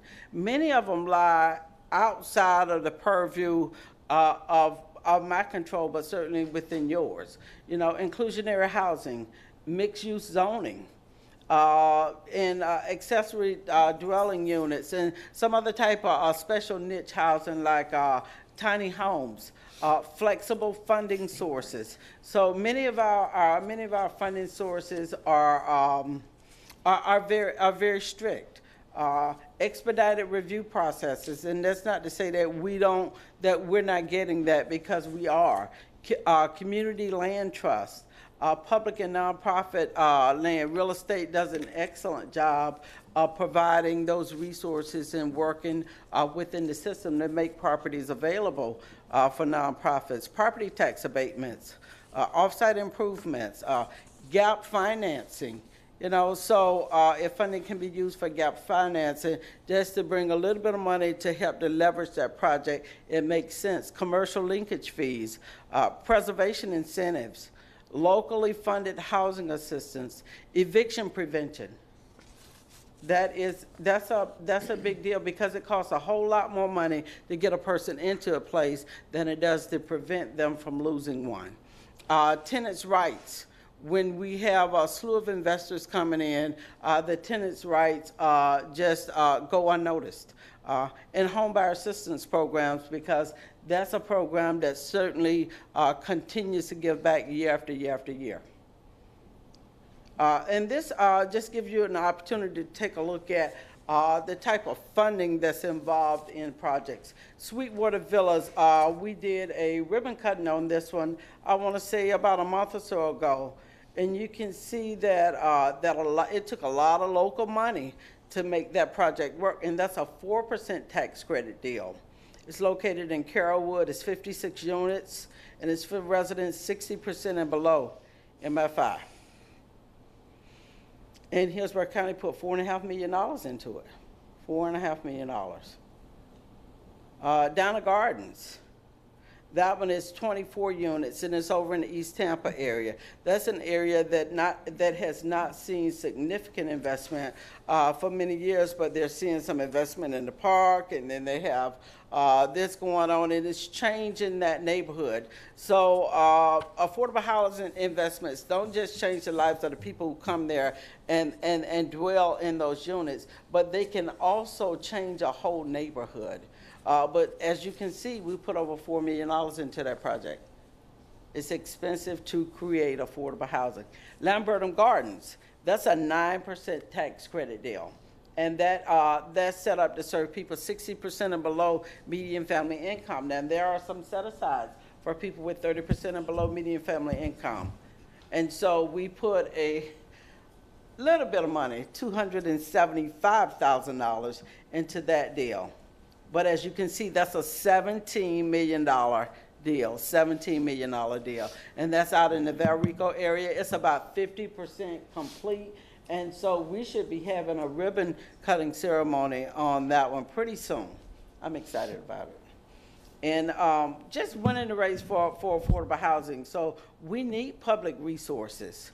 We need land use and zoning. We need financial resources to support the investment of affordable housing. We need our developers, you know, and we have them coming forth as real partners in the process. So they don't want to just create programs just for the sake of meeting the criteria, but they're creating relevant programs within their developments. Foundations and private philanthropic groups. So I had a chance to meet with Marlene Spartan with Community Foundation of Tampa Bay and talking to her about some of the investments that she might be able to make into people that are residents that we serve, that we may be able to come in later and scale some of those efforts. And of course, we continue to need our institutions. We need them for research. We need them for support, for advocacy, for all of those and things. Cheryl, Yes, an sir. important thing to note, because it's not highlighted there specifically, but under public sources, the Sadowski Fund is an issue, and you all sent a letter to the legislature. So when you look back at the prior slide, which is instructive, you see that $14.9 million tax credit. Those tax credits are not very much available anymore. And you can see what that does to the local share. It really drops the local share.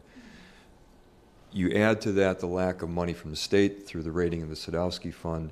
So those who advocate for affordable housing need to be talking to the deepest pocket, not just us. They need to be talking to the state representatives who have the power to reinstitute the Sadowski Fund and who have the power at the federal level to reinstitute federal tax credits. That's why I said at the very outset, is it our responsibility? Yes. It's not solely our responsibility. We can't solve this problem by ourselves. So I just wanted to make sure that that resonates with everyone, that that's where the pressure needs to go, not just here locally.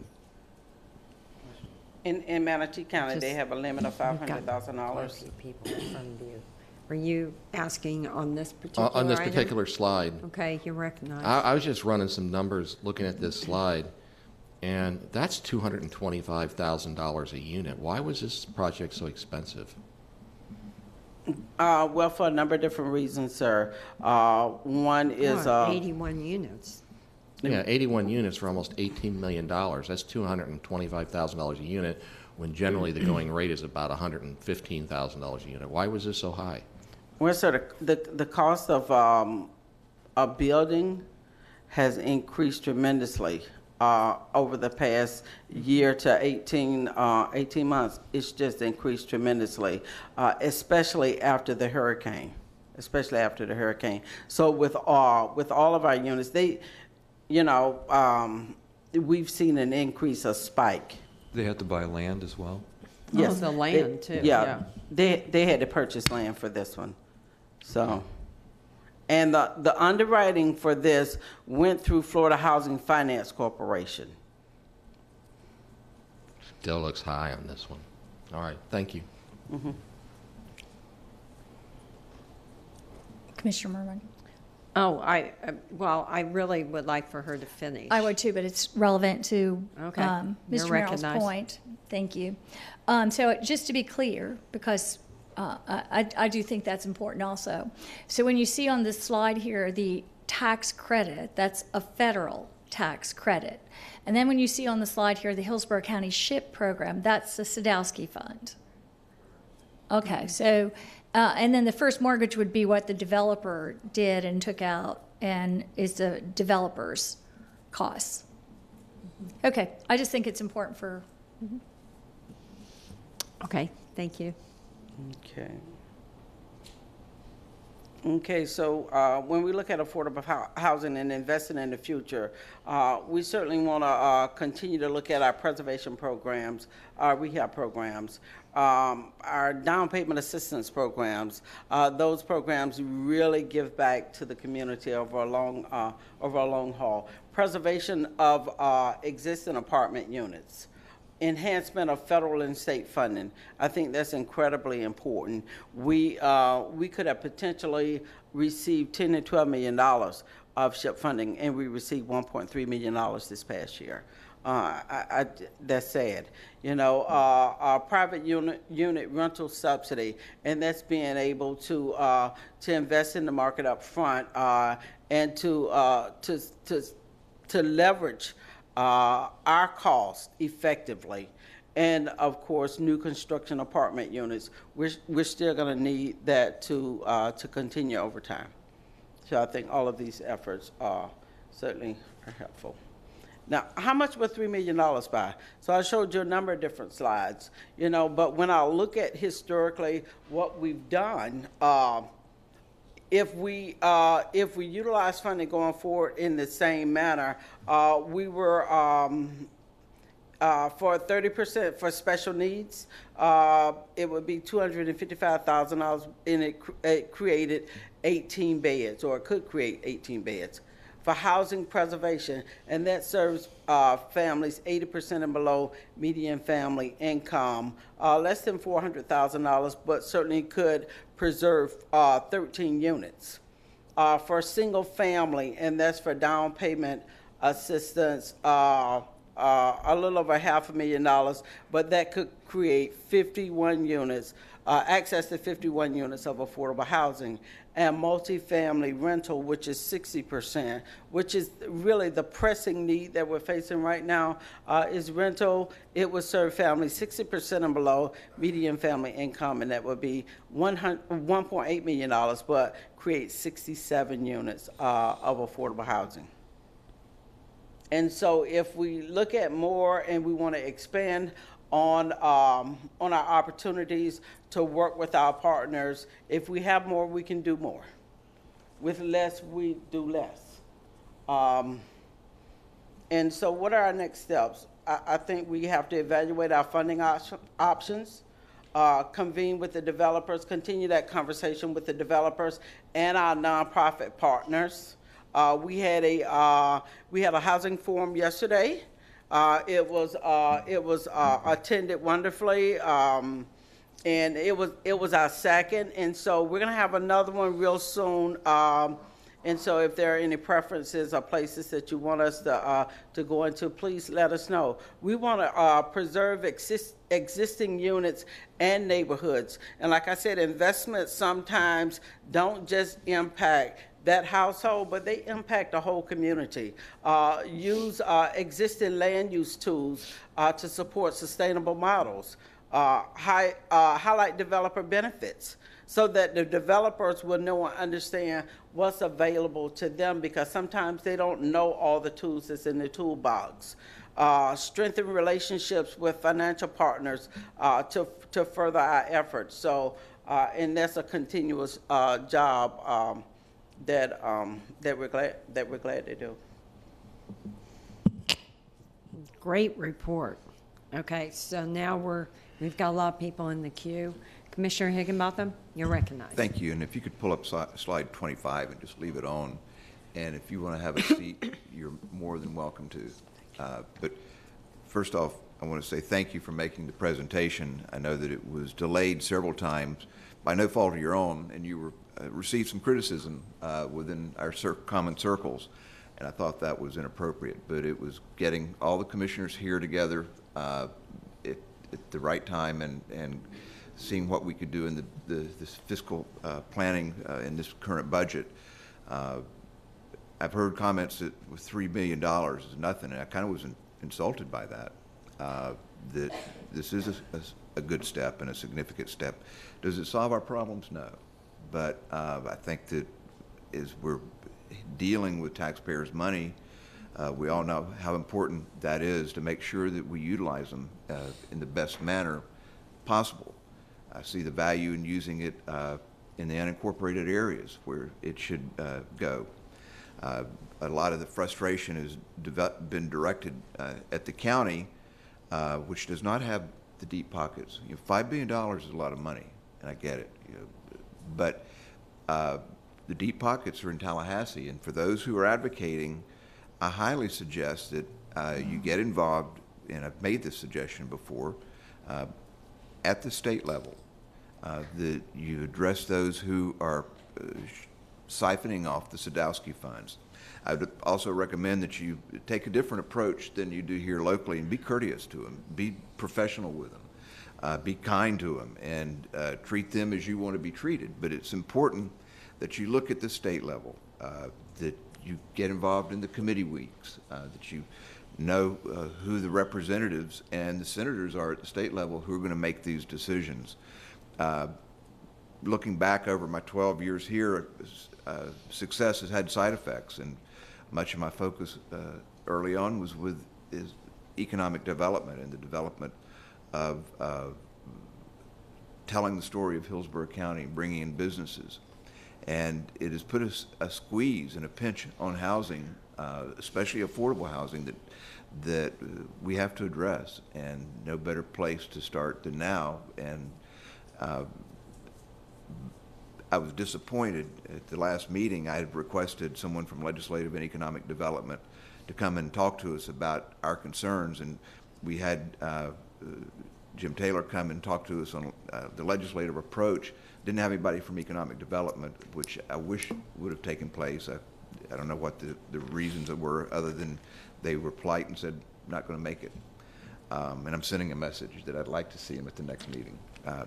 But we will, at the next meeting of AHAB, be putting together a motion from the AHAB committee to this board to put some teeth into our request.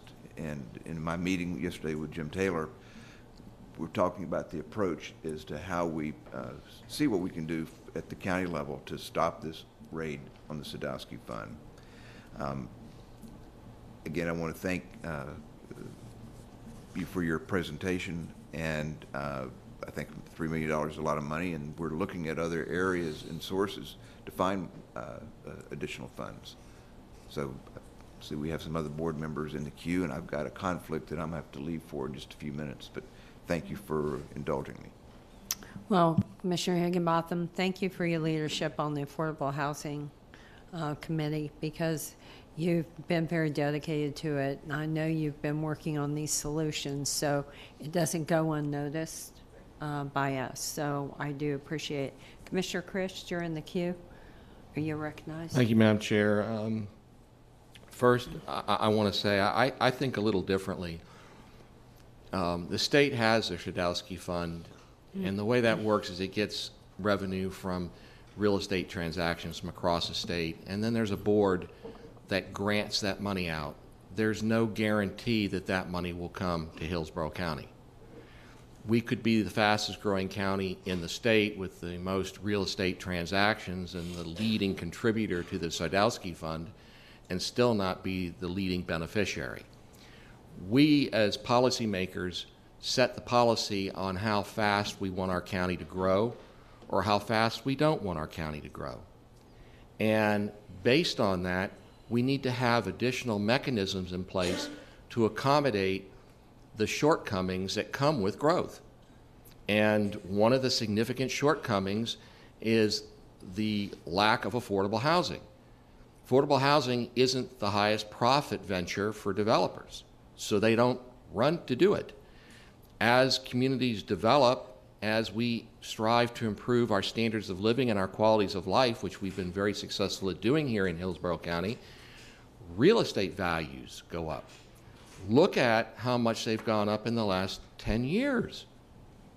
And within the city of Tampa, try to find a house for a family of 4 for under $750,000 south of Kennedy Boulevard. It's going to be next to impossible. And where are the bulk of jobs? It's where the urban corridor is. So since we set and plan for our growth, and our growth may move faster than what the State Serdowski Act is equipped to provide, we need to have an alternative source to add to what is needed to ensure that we have an adequate supply of affordable housing. As we've seen here, the cost of construction has gone up considerably, and at $225,000 a unit, $3 million isn't going to buy more than 100 or 120 units. And if we're growing at 900 people a month, and we're only adding enough money to cover 125 units a year, we aren't keeping pace. And at some point in the future, I think we need to come back and take a look at a dedicated funding source and a dedicated depository for those funding.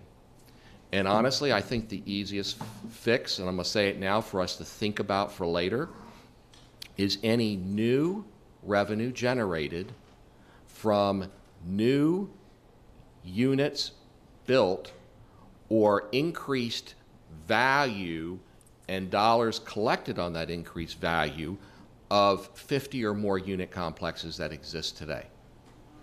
And that's way the money is generated from new sources or existing sources that aren't already funding something else. And it only is earned as the values are earned and as time moves forward. It's kind of like a TIF program on multifamilies of larger units. But it's something to look at, debate, talk about, consider in the future. But I think that the time has come for us to at least recognize that we, as we move forward, need to include this at the top of the list of priorities for our economic development and development in our county. Great report, very thorough. I think it fully substantiates and backs everything that we've been hearing from the purple shirts up at this podium for the past 2 years. I'm glad to see that everybody's data is the same. And right now, whether we have $3 million or we have $6 million in the budget, I think in order for tracking purposes, we need to have that money on one line item. And I think that line item needs to be branded and named for what it is so that we know what it is. And I think we need to have some basic policies in place on how it's going to be spent, or it's meaningless. So to that end, Madam Chair, I'd like to make the motion that we direct staff to do the following. 1,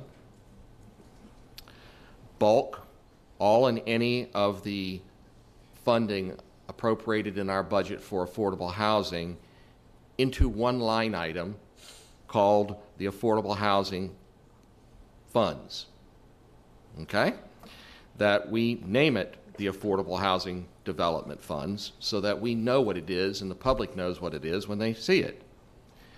3, that the money can only be spent on structural development, i.e. design, bricks, mortar, site development, program, land development, land acquisition, but not programs and services. That it be development money for building units, not programs and services. 4, that we define the income level of which qualifies for living in this affordable housing at 60% of Hillsborough County's family median income.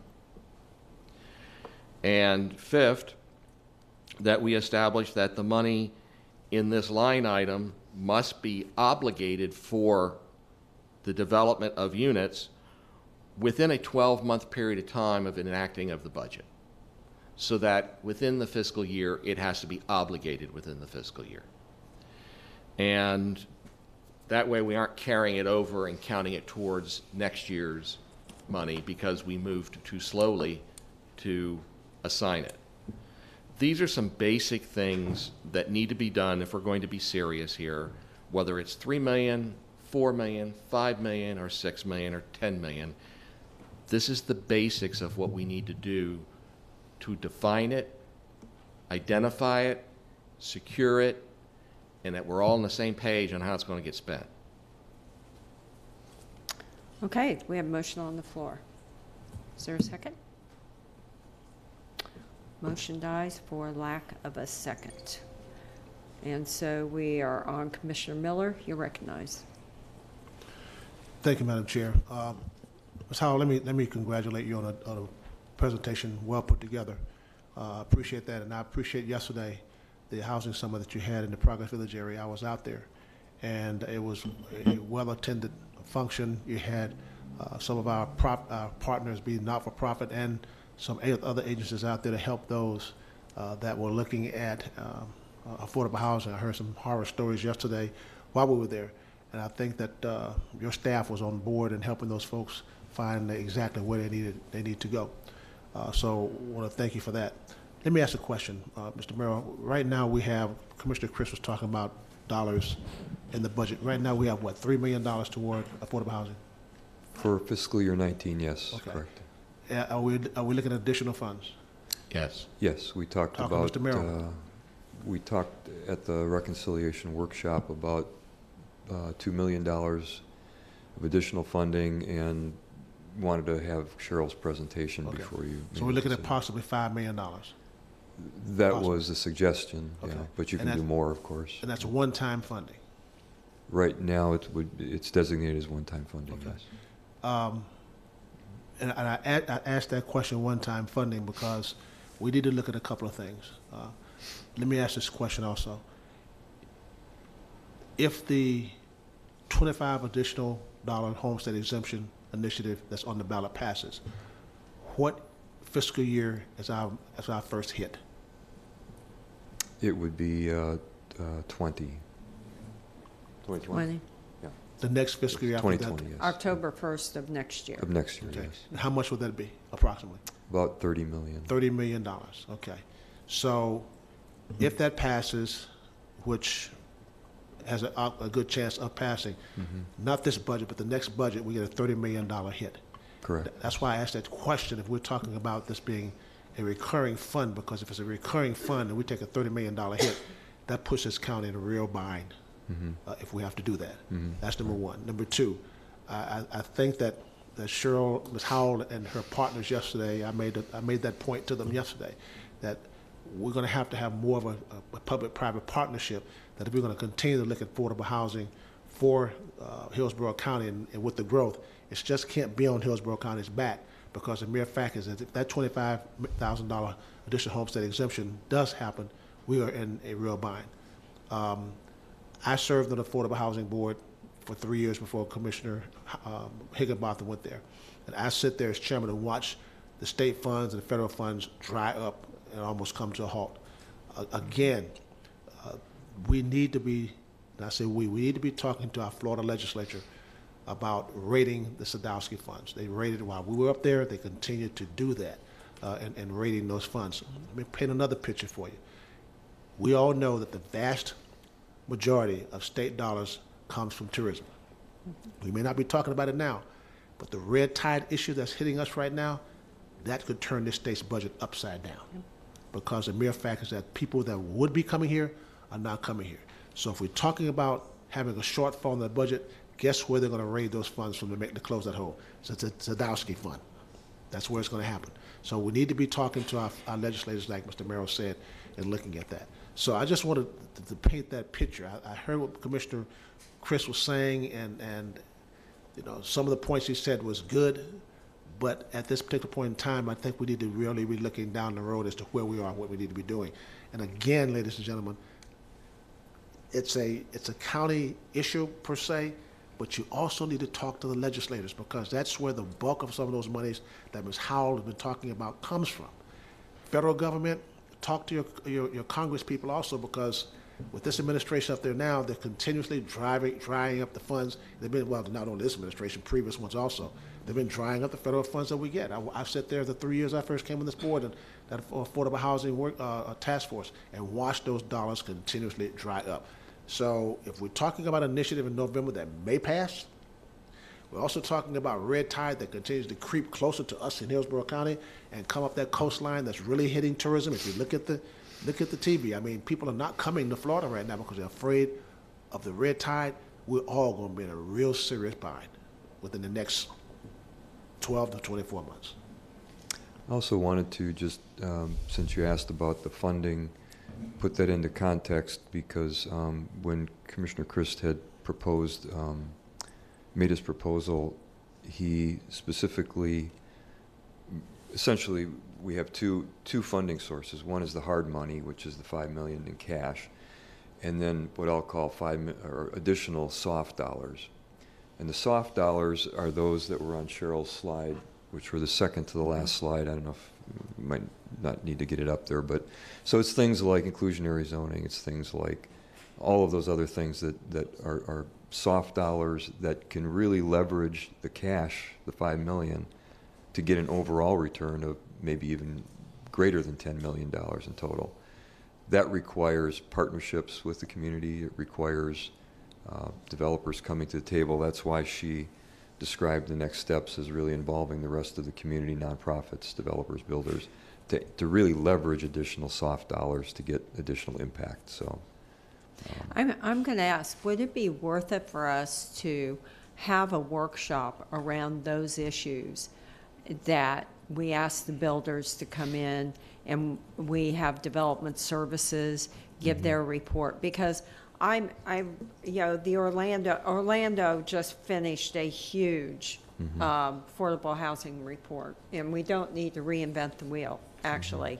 They've saving us a lot of dollars, actually, but if we just go through this. But I'm thinking of, we need to build this framework, and we've got to diversify ourselves and create more opportunities with these builders on inclusionary zoning and all the different options I think you and I have talked about. But I really felt like maybe we just need to do a workshop and have each and every, Cheryl come back on what her wish list would be as far as land use. This would just be around land use and the regulatory framework around affordable. And I just don't want to keep throwing money at this without using the money to leverage, with good policy, and get more out of it. I don't know. What do you think? yeah, I think that's a really good idea, and that's really the natural outcome of those next steps that you was identifying. Right. And so the other tangible thing that comes out of that is what I told Cheryl. Eventually, we're going to have to come back to you with specific targets. How many units are we targeting to get in the next 5 years? How much of it is hard dollars versus soft dollars?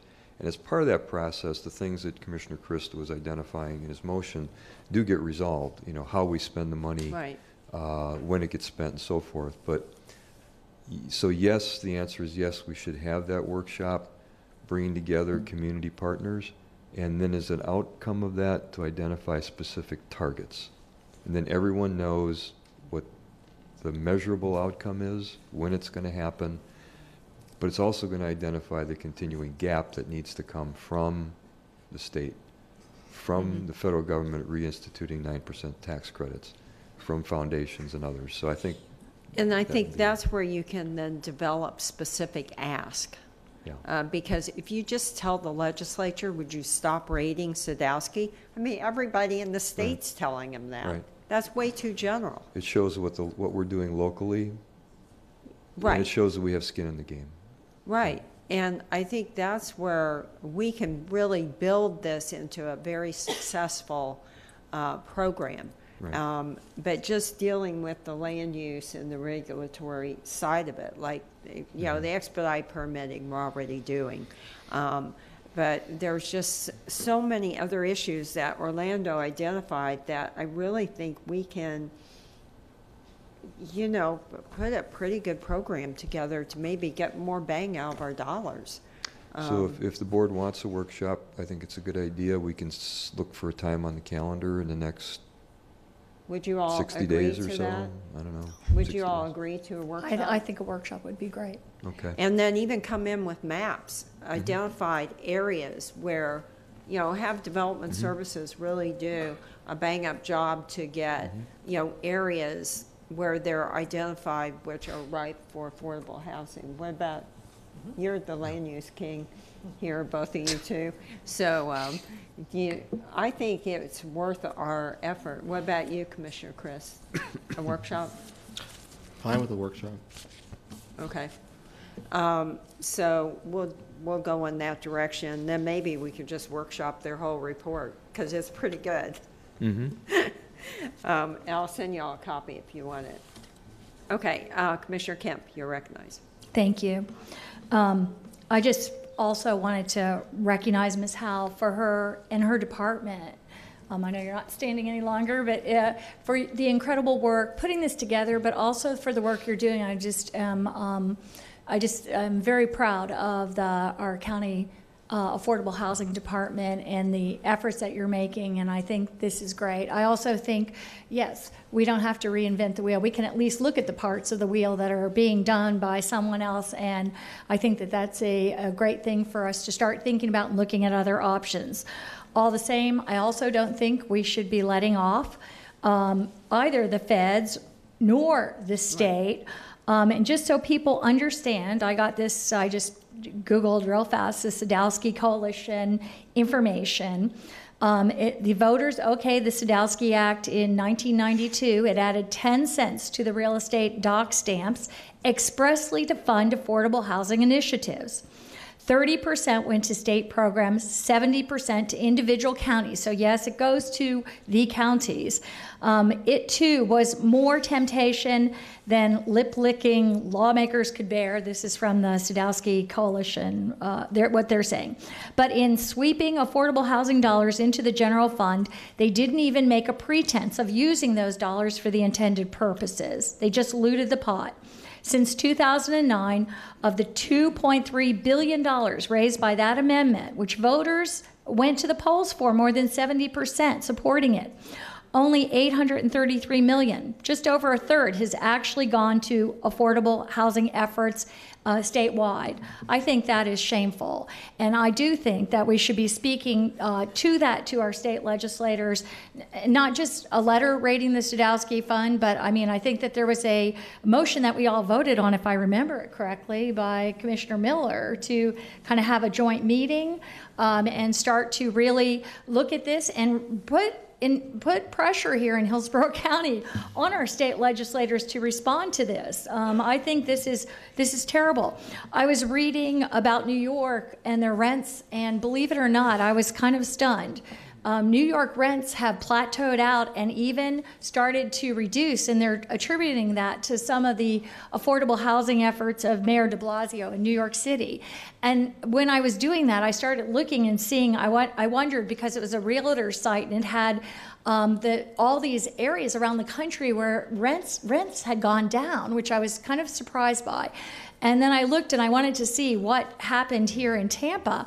And believe it or not, Tampa was one of the top 10 places where rents had increased, and it had increased almost more than any place in the nation. That realtor site stated it at 4.6% rental increase, which I just don't think we realize quite the crisis we're in. And part of that has been the fault of our state legislature for raiding those Sadowski funds. It's a huge amount of money. This year we would have gotten $11 million. We got $1 million.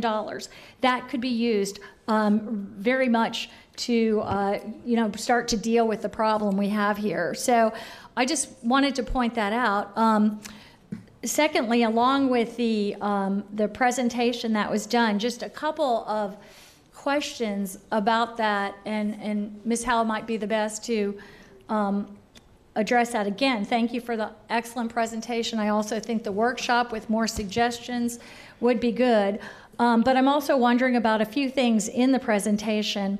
And one is the recommendation that 60% would be allocated to multi-family rental, and the rest of it to, or most of the rest of it to single family. So the idea of the single family versus the multifamily, which I see the multifamily as being more efficient and working better, but also when I'm looking at future demographic information for the next 20 years, households are getting smaller and smaller across the country. And looking at, but you still, even if it's multifamily, you can have 4 bedrooms, you know, you can do whatever you want, but it just seems like multifamily is more of a focus, might be a better way strategically for us to efficiently spend our dollars. It can serve for transit, it can serve the lowest income households, and really leverage the federal housing credits. So I just wondered about your impression. Yes, this was a kind of a backwards look at how we have spent money based on the based on the restraints that we face as well. So with local funding, we don't have those restraints, so we can move forward with the pleasure of the board. I see. Okay. The other thing I wondered about was the special needs housing, because you had 18 beds. And the way that breaks out is just $14,000 a bed. So what is that special needs housing? It covers a number of different populations. So we're talking about youth aging out of foster care. We're talking about domestic violence victims, people who are homeless. And so providing beds which are often attached to services. So is that like a separate kind of, or it just seems like maybe we could put this as part of the multifamily also and just wrap that in and just have a percentage set aside somehow or something that might be a more efficient way of dealing with this. You could, but it's not the same thing. So if you had a youth agent out of foster care, it would be more of a facility type of deal. So you may have a facility that could house 10 kids as opposed to 10 individual units. So this would be more like creating kind of a group home type of situation, or okay. Correct. I just wanted to clarify how that would be used and how that was looked at. And finally, the one of the other things I didn't see kind of throughout it in terms of a goal, and I know that is, I know you talked about jobs, economic development, of course having people close to jobs, which can be done in the city, in the urban service area, where there's infrastructure in place, but also I'd like to see transit as a higher type of connection and interwoven into that, because for each family that needs a car, for each car, it's $10,000 a year, and I'm thinking that that's, dealing with that need in a place that has transit accessibility would be so important, an important leveraging point for our affordable housing and for those families. I agree. And like I said, this was looking back historically on how we have spent money, and that we are restrained by serving in the serving in unincorporated county, and so we're, unincorporated Hillsborough County is not transit rich. And I think we could agree on that. Let's all have a vote on that. Yeah, well, unanimous. But certainly I agree and see the real benefit of that. Great, thank you so much. Okay, Commissioner Christ, you recognize. Thank you, Madam Chair. I certainly appreciate, all the interest in wanting to fix the problem for affordable housing, but it doesn't really get us past the point of where we are, which is the same place we were a year ago, 2 years ago, and 3 years ago, and 4 years ago. It seems that we just keep chasing our tail on this discussion. And today I feel like we kick the can down the road and basically back up to Tallahassee. I was there in '92 when the Sadowski Act was voted and passed in the legislature. And I hired the man who wrote it and worked it and got it passed for Governor Childs. His name was Julian Garcia. He works for the county now.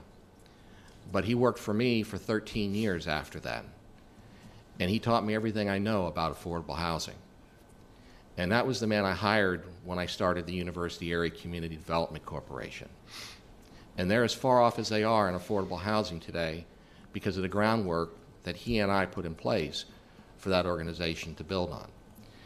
What I learned was that the Sardowski Act was a good thing and it was a necessary thing, but it was meant to be an enhancement to help local counties implement their affordable housing programs.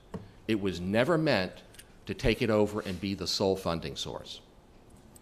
And the way it's set up is it collects money from the real estate from around the state, and then a board grants that money out.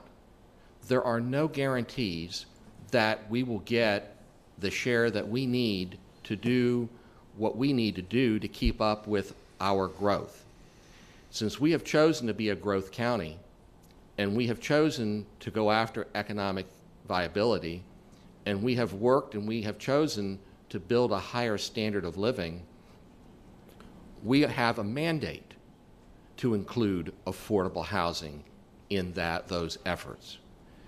To that end, even if the Sardowski Act was fully funded, we still wouldn't get enough to keep up with what we are doing.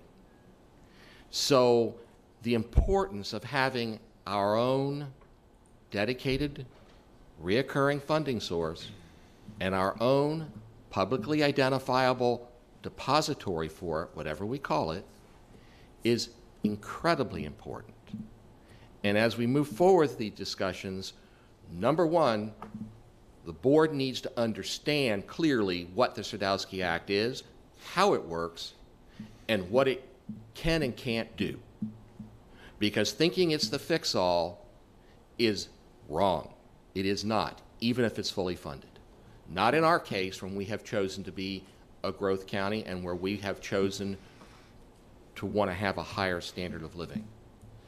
The last thing we want Ron Barton to have to deal with when he's going after attracting employers here are statistics showing that we have an outrageous cost of living.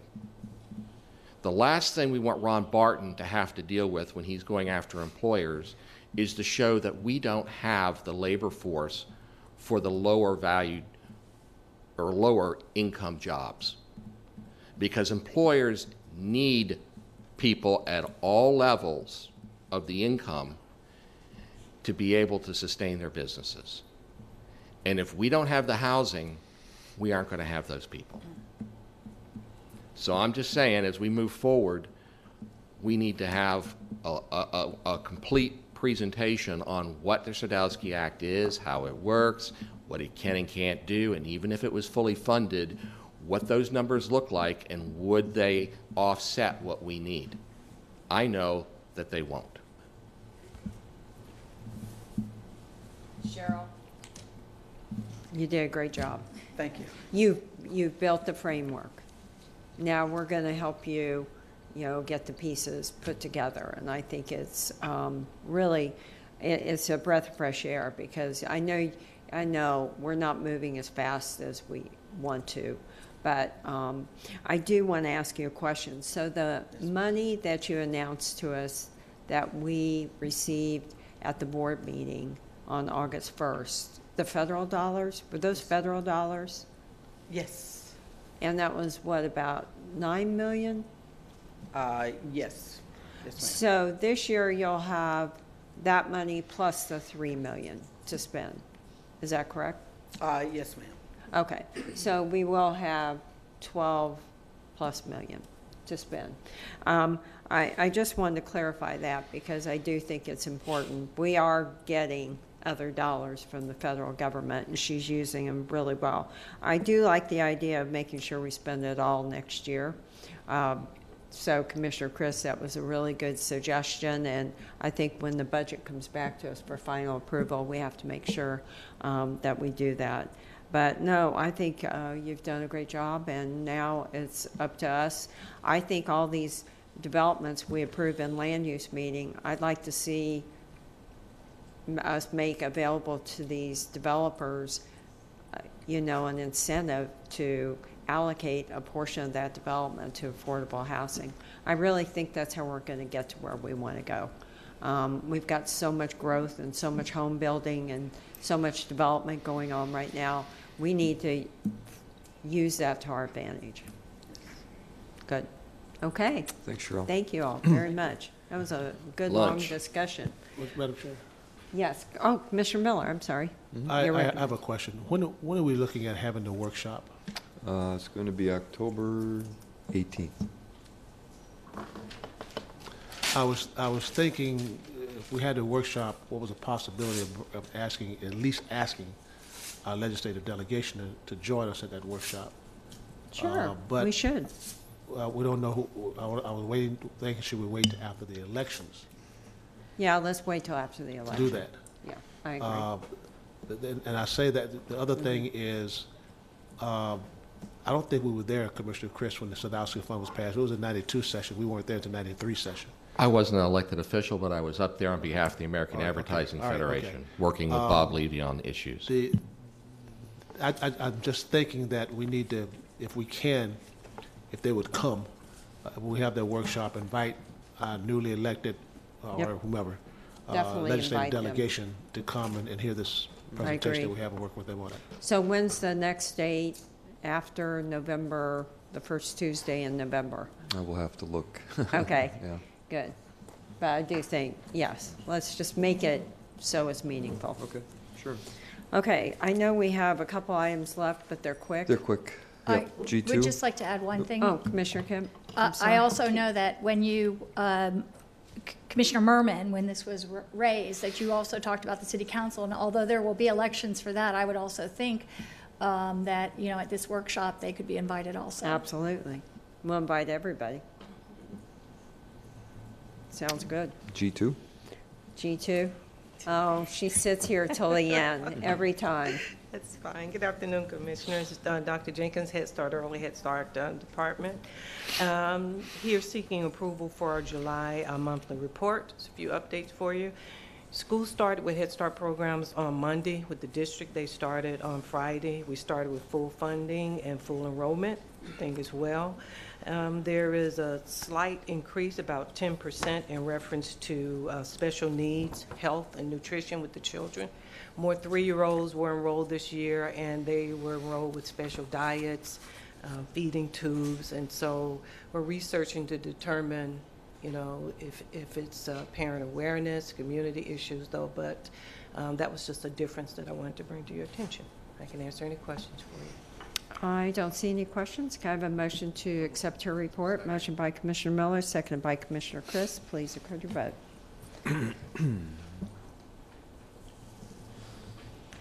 Motion carried 5-0. Item G3.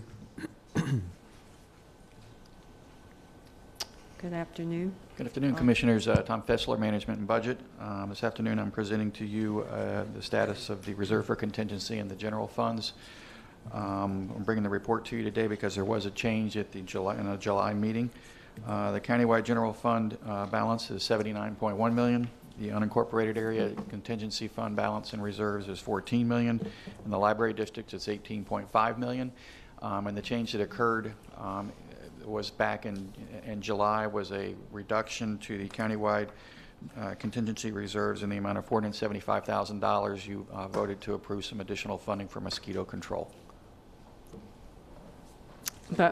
Okay, good. We have a motion by Commissioner Chris, second by Commissioner White, but we're in good shape with our reserves. We are. Great. Okay, please record your vote.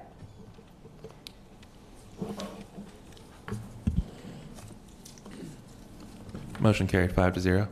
Oh. And the last item is the one removed from consent by Commissioner Murman, 820. Yes, this is quick. And I do appreciate the Commission on Staffs and Women giving us their work plan for the year and the overview of what they are going to work on. One of those subjects is affordable housing. So I'm going to pass the gavel, make a motion to approve A20, but also direct staff to work with the Commission on Staffs and Women on the details of their projects so that there's collaboration on developing that solution going forward. Good motion. Do we have a second? Second, Commissioner Miller. Is there discussion? Is there anyone in the queue? Nope. Okay, no discussion, no one in the queue. Board is open for a vote. Motion carried 5-0. Any future issues? No. No. Nope, okay. That's all we Is there have. any other business? Nope. Seeing none, we're adjourned.